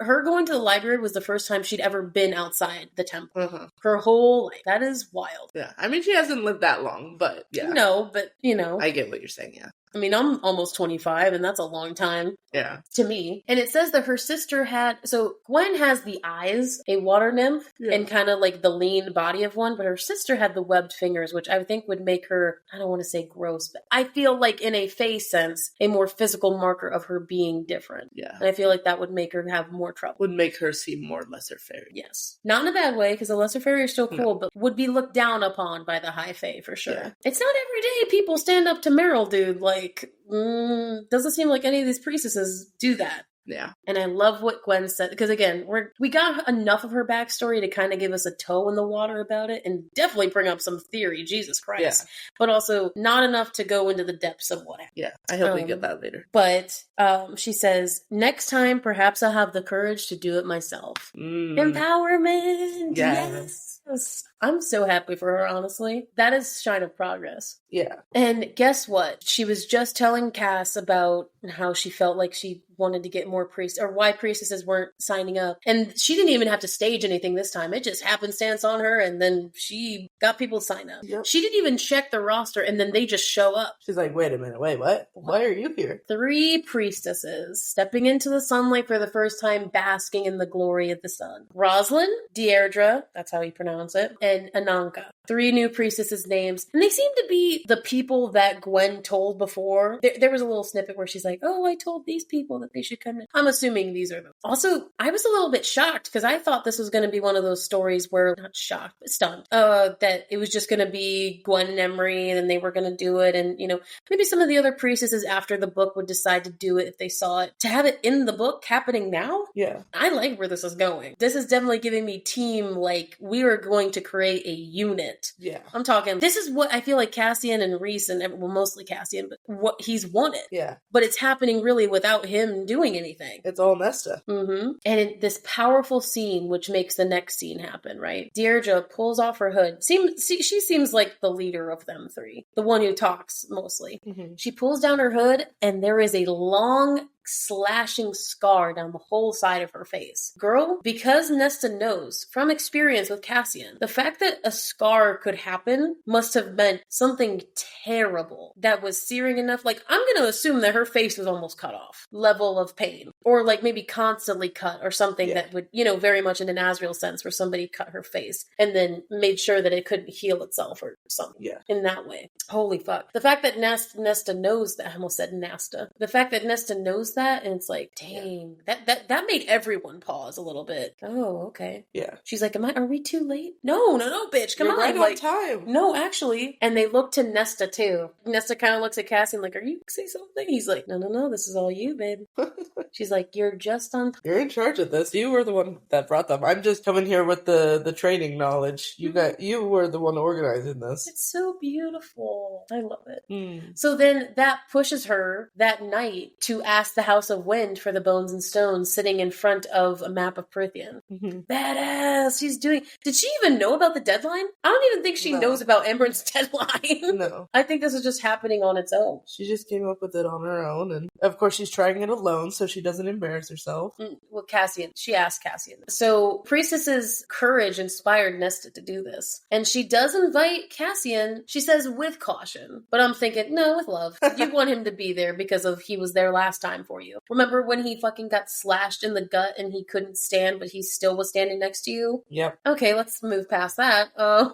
Lovely. But he was still there, and he's here now. I love how she says leaning into his warmth and strength. That was a good line about specifically his strength, like somebody who could match it. Catch her if she starts falling, that kind of thing. And I'll give you the quote because this one is really important. I couldn't stop thinking about those priestesses who came to practice today. Rosalind said she hadn't set foot outside outside in 60 years, and Deirdre with those scars, I'm asking them to be brave, to work hard, to face their fears. Yet I'm not doing the same. Practice what you preach. This is what they mean. Well, exactly. This is what they mean by when you teach somebody, you learn way more than when you were the student. Because you got to understand what you're teaching. And if you're teaching, you got to be able to explain it in many different ways, which means you have to understand the actual thing you're teaching. Mm-hmm. In a more in-depth way than the others would. And I like how she understands. I think she figures this out, and then Cassian kind of is trying to be nice to her. She's like, no one is thinking that you're lesser than. She's like, I don't care what others think. I care that I am being a cowardly hypocrite about this. That I'm not doing what I teach. And it's like, Also, we don't need Amryn or Rhys here. It doesn't seem like they'd be helpful here. No. Maybe power-wise, but I think we're just gonna leave to them. Yeah. And this scene is so hard because she's just waiting for something to happen. Before it was easy because there was no prior knowledge. It was, okay, clear your mind and then start looking for it, and then it'll come about. Yeah. And it did. We had that moment where it caught her and then she couldn't get out and da-da-da. And she's like, wait, so she's just circling the fucking, when you're in a parking garage, fucking circling the whole, she uses the analogy of going down the stairs. Like, she's constantly just not making any progress. Yeah. Because she's constantly thinking of the fear. Like, she's not letting it go. And if we remember, even from the beginning of the book, she's been suppressing her power this entire time. She's not actually using her power at all here. Like, it doesn't even pop up here. No. And all she can think about is failing everyone. And the fact that she doesn't want to put her loved ones in danger because she knows that now, because she has a link with Cassian, no matter what, they think about their relationship. Yeah. Or her lack of. Whatever powerful being is going to see that and want to hurt him. And that's what she doesn't want to happen because she has a tie to him and to Gwen and Emery, honestly. Yeah. It's all of them. And Cassian can mostly defend himself, but then, right now, Gwen and Emery can't. So she's scared for them, honestly. Yeah. And so there's nothing right off the bat, and she doesn't really tug. She tries to make contact with the cauldron, but then all she does is fucking give herself a panic attack. And she's just like, nope, I can't turn my power on. I don't have the power anymore. And he's like, no, you do. We've all seen it. You have it. But, okay, you can't do it. Let's kind of table it for now. Yeah, we'll come back to this. At least she tried. Attempted. Yeah, put a pin in it. I do appreciate, though, how she says, I couldn't stand to look at Cassian and his disappointment. Mm-hmm. But the thing is, I don't think he's disappointed. Before, maybe, for sure. Yeah. Being just blatantly disappointed in her. But I think he's scared for her more than anything. And he hates the position she's in. Yeah. That she has to feel like she has to do this. And a little bit of pride that she is trying. And a little bit of happiness that she asked him to be there with her. Mm-hmm. But definitely scared for her. Mm-hmm, for sure. And of course, honestly, Farrah couldn't compare to a nightmare scene. I'm not gonna lie. Again, we're not trying to compare traumas, but Farrah did not have a power that was literally out of control and that she was suppressing so badly, because from the get-go, she wasn't suppressing it. No. Like, sure, she had, that one nightmare where she burned her sheets to ashes and then vomited up her gut, but that was pretty much the worst one. What an awful nightmare scene, because literally she has... Because at first we get the nightmare that she's had, right? She's laying in bed. It's almost like she has sleep paralysis, and her sleep paralysis demon is the cauldron. Yeah. That's terrifying. She wakes up, and then the thing is, she feels the cauldron coming for her from inside the house, and then it gets under, and the darkness comes and swallows her up. Because remember in that scene back in Aquawar, that's what happened. Like, the darkness was getting to them, and what happens if it reached it? I don't know. They got out before then. Yeah. But that's literally what that scene was. Coming after them, kind of in this darkness. And, dude, holy fuck, that's awful. Having your terrifying sleep paralysis demon as the cauldron is a little bit crazy. Your sleep paralysis demon is the creator of the world. That's like God's hunting you in your sleep. Honestly, that's what I thought of when she described it. She said, she was stuck in place and she couldn't move, and then all she could see was the cauldron coming for her. That is sleep paralysis 101. I have not had the displeasure of having... I think I've had it one time, but it wasn't a sleep paralysis demon. I think it was literally just a monster in the closet. I think a gun pointed at me. I don't remember what it was, but it was some dumb shit that I had where I legit woke up. But so So then we switch easily to Cassian's POV, and all we hear is screaming. Yeah. And dude, gonna fucking tell you what, again, I'm not denying or agreeing, but as soon as I read this, I said, fuck, that's the mating bond. Because he wakes up in a jolt, and he says he wakes up out of nowhere and feels dread and terror. Yeah. Come on now. Yeah. SJM, you have to hide it a little bit better for us. We're pros at this point. Right. That is a mating bond if I've ever heard one. Why is he... Because he feels it before he hears her. Going out with one siphon in his fucking underwear. You know what I'm... Sorry, this is a terrible place to have this, but you know, I'm thinking of the JK underwear. What's that brand called? Calvin Klein. Calvin Klein. I'm just thinking of him in Calvin Klein underwear running down the... In tight Calvin Klein underwear? Yeah, just running out with a fucking knife and one siphon. He just grabs one of his siphons from off that side of like, I'm coming. Like, I'm coming. But in the Calvin Klein underwear specifically. You gotta be sexy when you go and save your woman, you know what I mean? What color? Girl, I don't know. White. I'm gonna assume He's gonna white. wear any whiteies. I don't think he would have colored underwear. Cass is too much of a man's man. He would want white and black. Gray? Nah, I don't think so. No, not. Azrael's would be gray. And an occasional blue. Ah. But anyway, we're having this really bad scene and we're thinking about Calvin Klein. Okay, sorry. I said JK that and then as it didn't help you. No. But I love before we get into it, before he runs into the room or runs out of his room, the house lights are flickering. Ooh. To signal something like the house is telling him, get the fuck up, something's happening. Something's wrong. Warning. That one detail I missed out on the first time. I was like, oh, the house is trying to wake up, dude. Yeah. He should have just fucking shook the bed and was like, you know, get the fuck up. Yeah. Get up, your bitch needs you. So Cassian running with the knife and one siphon. It seems like Azrael is clothed. Pity.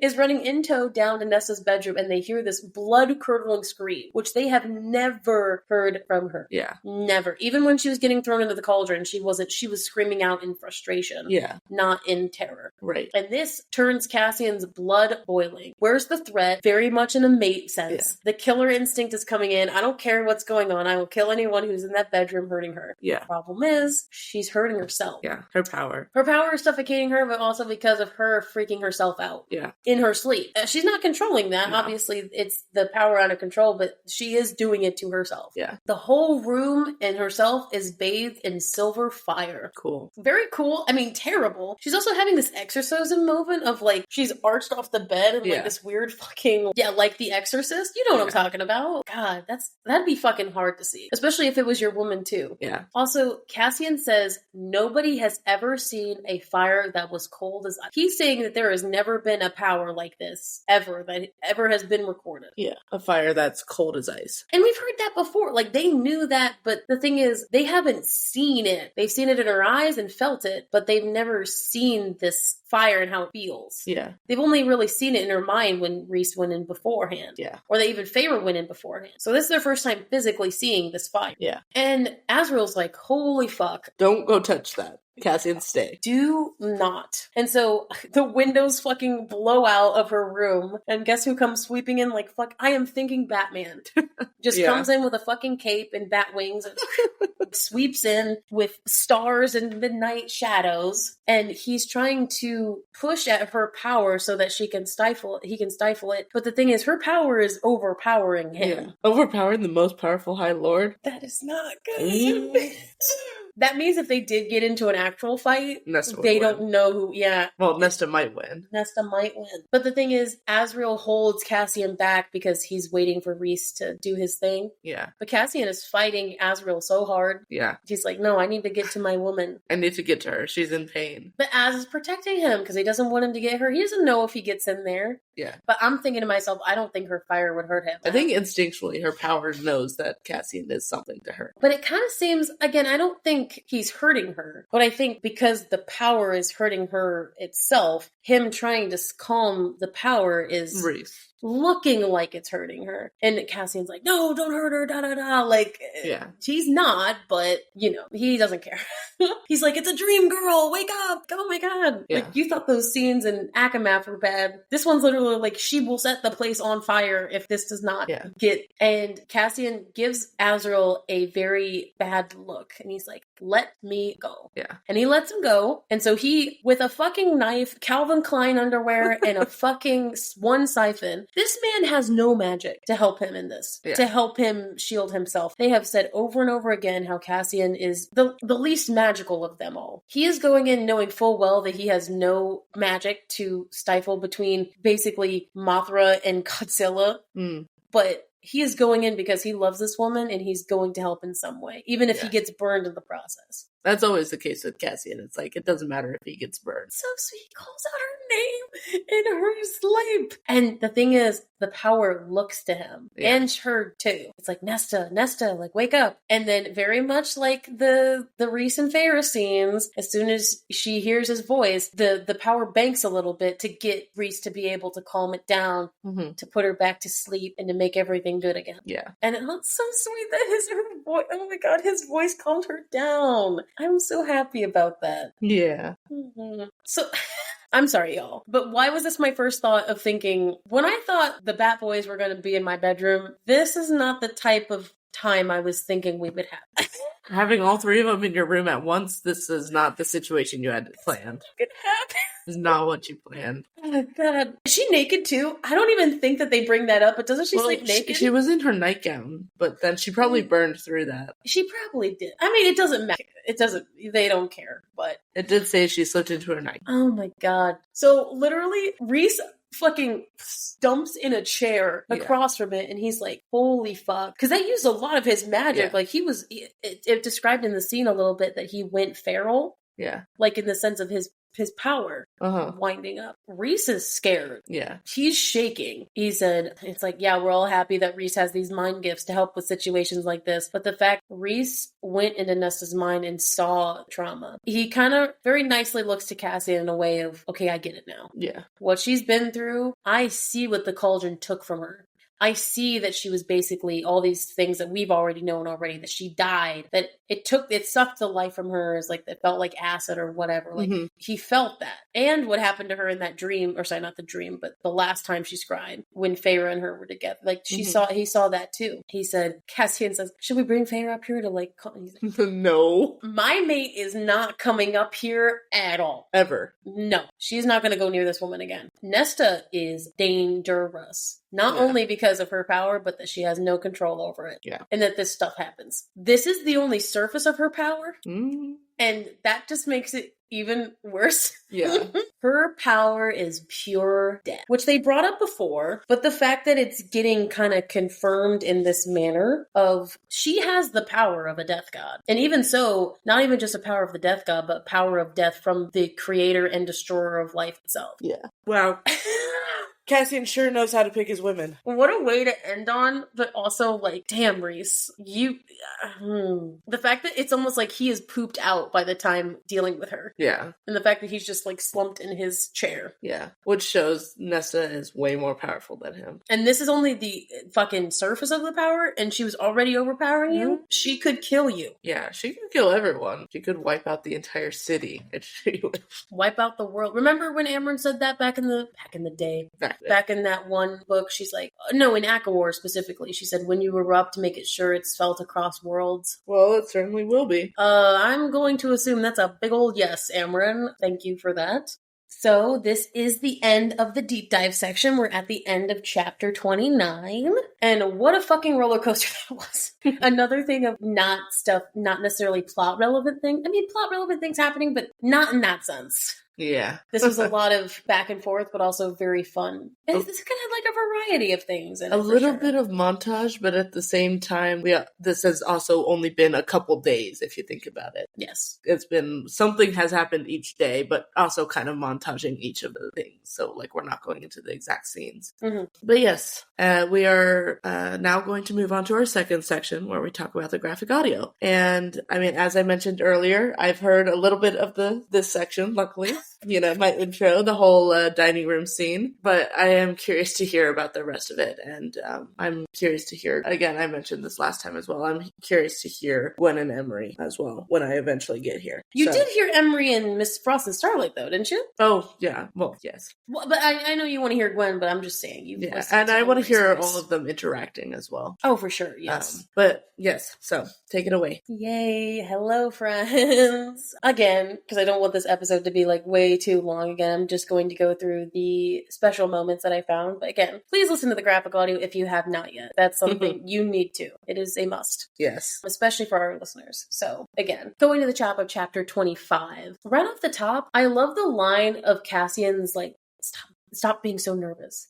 John did it in a fun way. We're like, stop being so nervous. Stop fidgeting. Stop fidgeting. Like very much whispery talking to each other in that aggressive way. And so many times I'm going to say this, but the line, the boyishness of Cassian versus his hot, sexy moments. He's like, hi, I'm Cassian. Like, oh, like he was, he's like, hi. Hi. That's what I was saying when he introduces himself to Gwen. And also hearing this side of Natalie being so nice with everyone, with Emery and Gwen, is so heartwarming to me. Again, it's almost like as we were talking to Natalie, the actress. Like, I mean, obviously it was Nesta's voice because she was deeper, darker tone, but her voice it made me feel good inside. Her talking nicely. Because all we've ever heard her was really talk shitty to most people. So it's nice to hear her not. Very snappy and snarky. Also, good music transitions in this piece, especially when it transitions into the piano music transition into when they're describing the training between with Gwen. I liked that music transition. It was a very beautiful piano piece. And then there was a bell at the transition of walking into Emery's shop before you get to hear it. Oh, like a doorbell. It's like ding-a-ling. And then Nesta walked into Emery's shop, like up at the top of the House of Wind. I always appreciate the small details like that, of the door ringing, jingling as it opens. I know, I did too. So I was really happy about writing. I will tell you, when I write these notes, I literally am like, that was interesting. Okay. Yeah. Also, Emery's voice actor really played that belly, like, Nesta, it is so great to see you here. Like, she played it timing really well as kind of this awkward, please help me. Yeah. Like saying it through the teeth. Also, Belia sounded really gross, which fit the character. He was just like, oh, you shut up, you witch. Like, it was like, okay, you were a drunk frat boy, please. You have no idea who just walked in here. No. Doesn't care anyway. Ooh, and the Nesta laugh at him when it was a dark killer laugh. I'm not gonna lie. She's maniacal laugh. You think? It's like, oh my god, Natalie. And the thing is, the fact that Emery didn't balk at that means loads. Yeah. Also, the narration at the grandma monologue, the grandmama monologue with Colleen was really good. This sense of, and she died good. It was very, and I liked the flashback. Dude, the human realm flashback was fucking brutal. He had a voice actor, because he hasn't really spoke. You could hear the belt buckle, you could hear the ripping of the clothes, the biting of the ear and all that shit and pushing on, like, you heard the whole thing. It was kind of trigger warning for anybody who, I mean, obviously this thing has trigger warnings, but like, it was traumatic to hear for sure. Yeah. And it felt that way as well in her kind of coming back into reality after that. It wasn't in the text, but Natalie took an opportunity to stutter when she said, my father was a merchant. She stuttered at father line. Should I bring him up or should I not? Like, or even bringing him up was kind of traumatizing. Yeah. I liked that. I liked that added bit. Because she's never really talked about him in a good way before. Also, I like the way that the difference between Emery's and Gwen's voice actors for me is really good. Emery is more short, like very pointed. Like, no male, no husband. Right. Very much in the same way Nesta's a little bit pointed. Yeah. It's almost like Gwen and Emery have aspects of Nesta, and that's why they all work together. Yeah. Because they have aspects of each other, but that's really what makes her Nesta-like. But there's a longingness to go places. When she talks about it, it's very beautiful. Very much similar to Amanda, actually, Moore's voice actor. Honestly, it felt like that. I long to go to, I do, but I could never. It felt really much like that. I mean, y'all know how I feel about Eris's voice actor, but at the mongrel bastard line, he's like, I don't think a mongrel bastard would. I was like seeing red. I was like, I like you, but you need to bring that down a notch. That was not so sexy because you used the bad words. Sexy. Not even the good bad words, but. And the Colleen line at it lingered. It was very elongated and very deep toned. Yeah. It's like, crap. this is going to linger for sure. Then, of course, chapter 26. Again, there was like a pep in Nesta's step, so there was a pep in the narration. Oh my god, I just saw Emery, and then Cassian's here. The loss of energy right away when it saw that Cassian was down. So a lot of empathy there on Nesta's part that I didn't really see when I read it. It's like, she is fucking turning her switch down because somebody isn't happy around her. That is an empathetic trait. Yeah. And she's like, oh, something actually isn't right. He's not matching my energy. Okay. Right. And the fact that during the scene itself, Cassian is so thrown off that she sees right through him. She's like, because remember, she tries at first to try to see what's wrong. And then she's like, what's wrong? Like, was it the queens? What happened? And I think it threw me back when I heard Nesta sound so concerned. He's like, nothing. Like, it threw John off, I think, a little bit. It was like, okay. She sounds so vulnerable in this fucking scene when she talks to him. It's very much like, please let me. And, Eris doesn't. Or when she talks about Cassian. I love the Cassian is good. Colleen hit that fucking line so well. Cassian is good in a way that, Nesta knew most people were not. It was so well done. Colleen hit that with a fucking narrator's gem. And it made that line so much more meaningful to me. And I love seeing Cassian getting taken off guard. Because when she gets up, he's kind of like, what are you doing? What are you doing? He even says that. And then she's like, please let me, in a very sexual way. And I think it's like, oh God. Like, okay. I can't say no to this. Like, this is happening. Okay. Also, John's God's line when he starts to get sucked off. Yeah. It made me blush for sure. This whole scene, because he grunts a lot in this scene. Okay. Props to him for making that many grunts in a fucking scene with no one to back him. It's not like they were in the same room. Yeah. So it's like, just imagine him in front of the mic just grunting into it. It's like, okay. And they're like, okay, we'll splice this together. Props to the fucking editing team on that to make it actually seem seamless. But also, damn, Colleen, I'm not gonna lie, girl. You having to narrate this whole scene while also having them in the background making noises. It's just she did it with a sex appeal. Yeah. She's like, I ran my nails down. I was like, cool, okay. If anything, honestly, Colleen needs to get some props for these sex scenes to be able to narrate them all. Yeah. Also, dude, I fucking laughed my ass off. The music that is behind when he's unleashing himself on her and fucking her mouth is our intro song from the first season. It was meant to be. Oh my god, it was meant to be. The same fucking music. And you know why I know that? Because I've edited those episodes and listened back to them multiple times. Our intro song into season 1 is the music under the sucking off scene. Oh my god. So this was the first scene that I ever heard. Maybe that's why I picked that music as the first season, because it was registering in my mind. You're like, this is a good song for this scene. I wonder why. Oh my god. And the thing is, she picked it. I didn't even know it was the same song until I listened to the scene. Should we use this again as our kind of semi-intro music? You can do whatever the fuck you want. You're the one who edits the music. But I'm just telling you, that is, when you listen to this, you are going to fucking laugh your ass off when you hear that. Oh my god. Because that is the scene. Go back and listen to our first season if you want to hear that music. Oh my god. What a fuck. Dude, we use the same music as the graphic audio people? That's actually kind of wild. I wonder... What are the chances of that being the first time I'm really picking music for ACOTAR, and then it coincides with this that I didn't even know, but the first graphic audio scene I've ever heard happened to have that same music. What are the chances? Girl. It was fate. It's fate. We need to tell that to Gabriel. We need to tell that to John, honestly.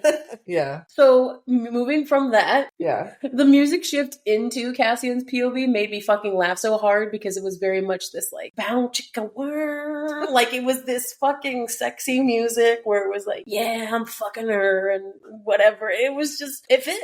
That's all I gotta say. It fit, and it totally gave me the vibe. Yeah. Dude, the breathing, Natalie's moans, everything, holy fuck. Again, I thought the other scenes were bad, but this one kind of takes the cake in that regard. It's so random, and it's also so placed in a way that it's okay, this is happening, all right.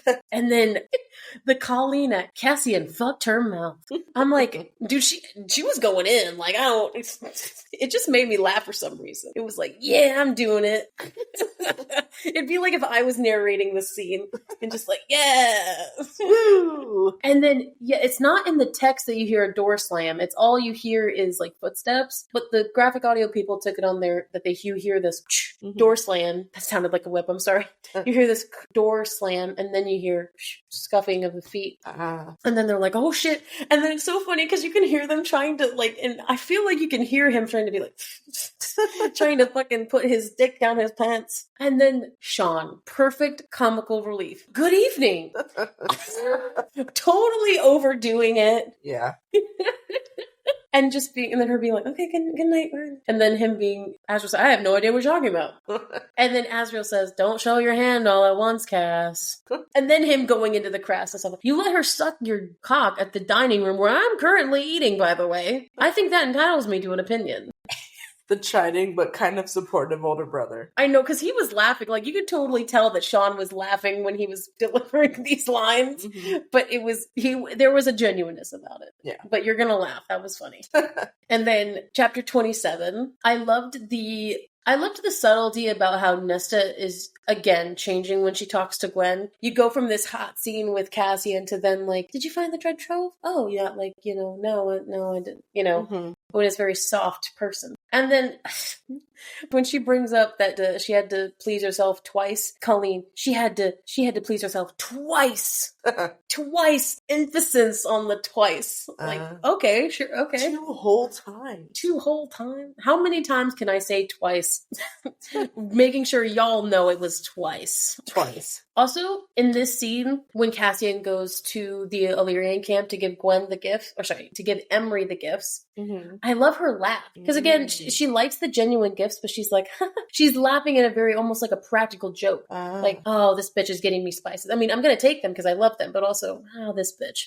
Level of laughter. This bitch called me a coward and now she's giving me spices. It's like, oh, okay. I also liked the music when Cassian says, like, I like these girls. And then she's like, oh, I like them too. And then it was good. Or especially the music when Cassian is thinking about Nesta and these revelations that he's having about how nice she's being to them. It's a beautiful falling in love music, let's say. Like, oh my gosh, I'm falling more in love with this woman because of how she's acting to these people. Yeah. Also, the narration that, like, fuck, if she pity sucked him, I'm gonna, oh, no. Like, you could tell Colleen was playing him up. It's like, no. Like, yeah. I felt her desire.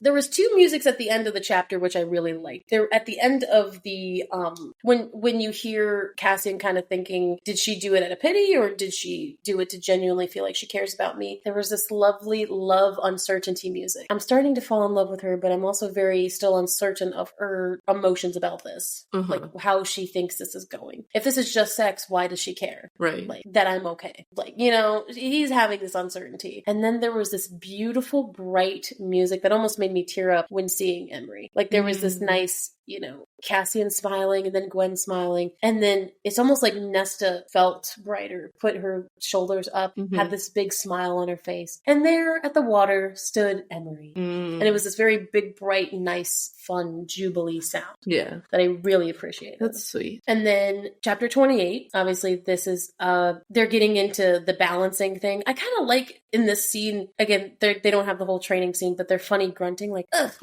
all the girls are making sounds like, ugh, ugh. Like falling over. Yeah, falling. And Cassian, John being so soft about, it has to do with your wings. When he said all those things, he was very soft and it was very boyish and I loved it. God damn it. And then there's also the sad music when she's telling the story about, like my dad did the wings, she's being very matter of fact about it, but it's also sad. She's not saying it in a sad way. She's not saying it to get pity. No, but there's sad music behind it because it's setting that sad scene. Yeah. It wasn't a text in the dialogue. The graphic audio people put it in there. Like, there's something in there when they start talking about romance where Cassian says, oh, God, save me from smut-obsessed females. So they put that as like an actual line of dialogue. Instead of just having like, Cassian muttered this thing. Yeah, he actually said it. Yeah. And it was actually pretty funny. Cassian muttered something about saving him from blah, blah, blah. Also, what a very quick shift in music of like, okay, we went to the sad music about Emery, and then all of a sudden, you like romance books? And there was this very girly kind of music, like, oh my god, yes, I do too, and da da da. Like, it's the first time I think we're actually seeing Nesta girly. Yeah. I mean, we've seen her very feminine, but not girly. Right. So not like fangirling. No, but it is. So then, of course, guess who enters the chat? Good old Anthony Palmini Resan, which we love. I haven't really heard him much. But I will say, his immediate entrance, though, hello, Gwen, it's good to see you. I even blushed again. I was like, hi, it's like the whole hello, Gwen, darling. I would die. Because Nesta in the scene is saying that, you know, this is Resan's charm, okay? This is him being very unassuming. It's either people are scared of him or they're in love. Mm-hmm. And so that's what they're getting awestruck about. Yeah. I was like, okay, Reese, hi. It's good to see you again. But the whole Nesta, Resand, it was good. I loved it between them. The tension. Just like, oh, okay. And I loved the Colleen narration at Little Princeling doesn't like when I'm with his friend. I love Cass standing up for his girl. Immediately, the good thing about John is he's not like an aggressive person. Mm-hmm. I mean, he gets aggressive when it comes into like a scene, but with his brother, it's not necessarily a yelling aggressive. It's like, okay, why the fuck did you need to do that, man? Why? You didn't need to do that. It was an irritated sound, but it wasn't like a full mean, like, what the fuck is wrong with you? Like, that's not. Mm-hmm. And obviously they're talking their mind. They can't do that. But it's like, what the hell, man? It's like, why are you like, you saw Gwen and thought the worst of him. Mm-hmm. Very much kind of a berating older brother, telling him, you fucked up. Yeah. And also, dude, Anthony at the sex line, he's just like, I don't know what you guys are doing in this house, but this thing reeks of sex. It's like, this is supposed to be my official home. Why does it smell the sex? It is not your home anymore. It's fucking tainted, bro. Like, probably should not. No. And it was this very boyish music at the end. It was very much like, haha, like hijinks.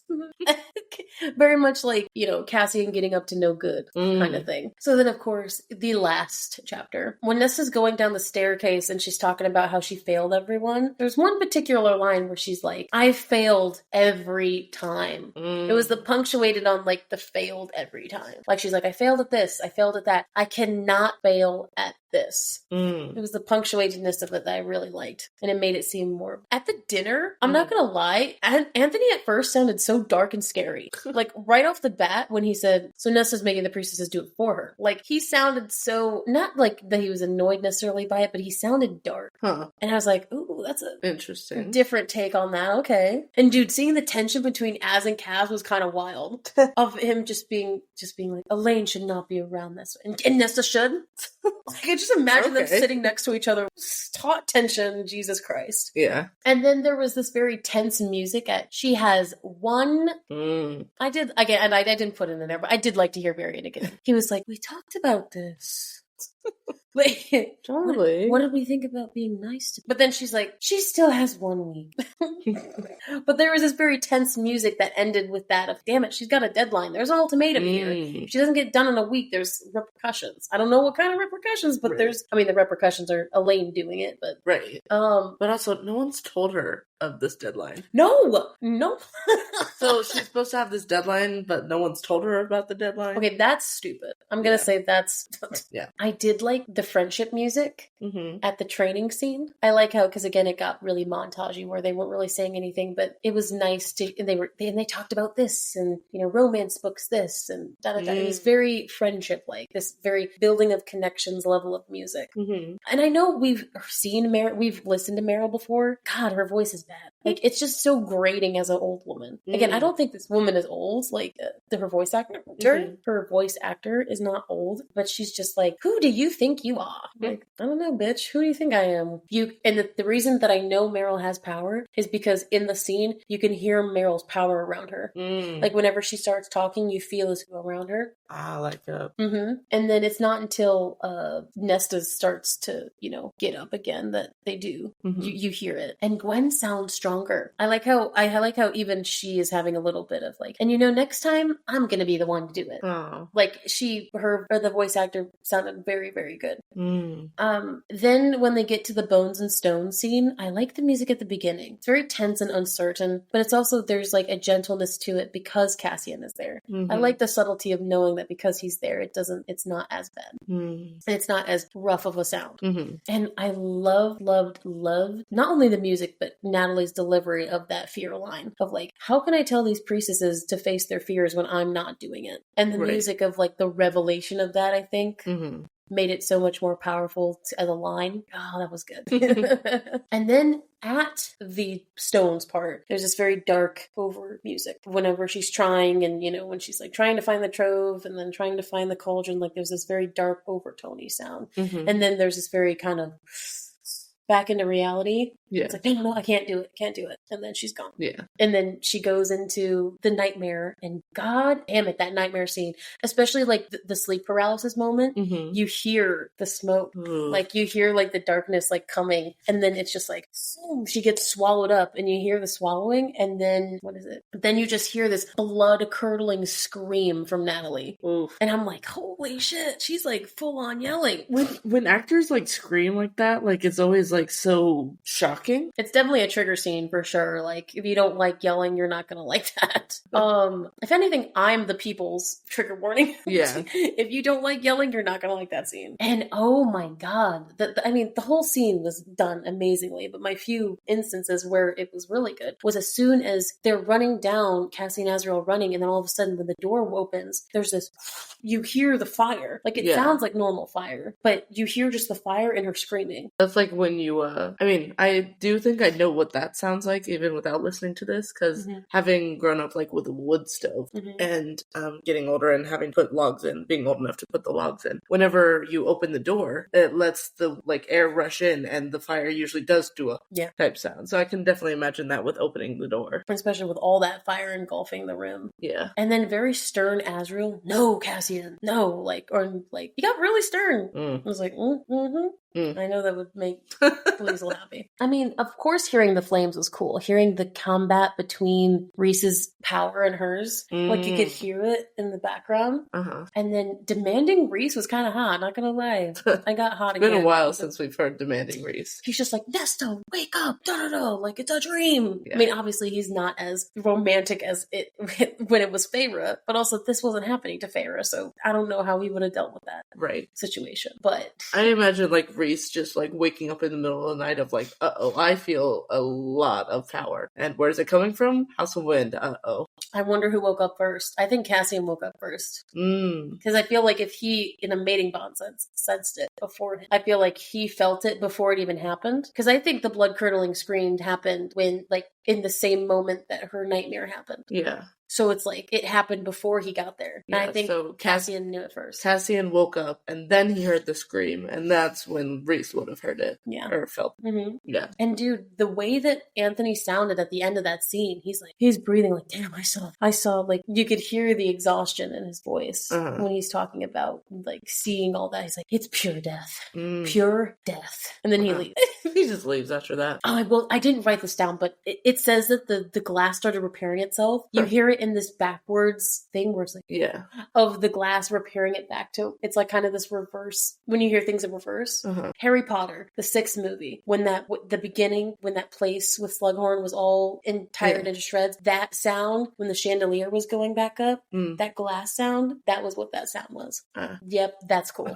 It gave me that magic sense. But yes, that is it for the graphic audio, folks. I love this so much. I'm so excited to see where this goes. We're going into chapter 30 to 37 next time, which is going to be technically the end of our first part, our first half of this season, because then we will have mom and dad, so our mom's perspective episode, then our dad's perspective episode of the first part. The mid-finale interviews. Yes, we wanted to do that because this first section has so much fucking in it that honestly it was my mom's idea to split it up. So this is going to be beneficial for us, but otherwise we would have to miss so much if we tried to cram it all at the end. And we want to talk about it because this is where we can also talk about theory with them too. For sure. But yes, if you have any friends that like ACOTAR or want to start reading ACOTAR, our podcast is very good for people who want to start reading it. So go ahead and rate and review us on Spotify, wherever you listen to, Apple Podcasts. Please follow our Facebook, Instagram, TikTok. We're starting that up again, and we're getting some good response. We're getting comments, so thank you all for those things. Yes. We are still trying to figure out Patreon. We're trying to figure that out in like the next week or so to figure out if we're even going to do that anymore, if like we're going to try to like move it to Discord or whatever sort of membership so that you guys can get a better deal than what Patreon is kind of giving. So, I mean, we'll also send stuff out for that, but just keep your eyes out for all that. I just also wanted to add on to that for TikTok, YouTube, we've been posting more on that. For those, please subscribe so that we can start getting our memberships up. Because unfortunately we can't start our memberships on those until we have a certain amount of subscribers, which sucks, but I suppose that's how it works. So that would be helping us out a lot so that it could help you guys get even better content from us. Right. So just wanted to put that out there as well. Yeah, please do. But yes, we will be going into those. Please, we are actually, we have 10 members on the Discord now. This is so great. We're going to, if you want our Discord, please, I put it in I can make an actual post about it, but I put it in our story. I'll keep putting it up probably every week or so. We're getting more on that. We're still trying to figure out Patreon. So just because we can't upload videos anymore. So we will see how that is going to go. But yes, please follow our Facebook, our Instagram, TikTok. We've got so much support. And yes, we do have a fan episode coming up after this episode with Claire. She is one of our fans and we had such an amazing time with it. We recorded again today, both today. And we had such an interesting conversation. We'd love to have that. So again, I think officially 6 hours of recording today. 6. I mean, I like this, so this doesn't matter to me. But is there anything you want to say to the people before we leave? Well, we will see you guys all in the next episode, and we please hope that everyone stays happy and healthy. Drink lots of water, eat food, get rest. Yes, very much so. All of the above. So we will see you all in the next episode. Bye, guys. Bye.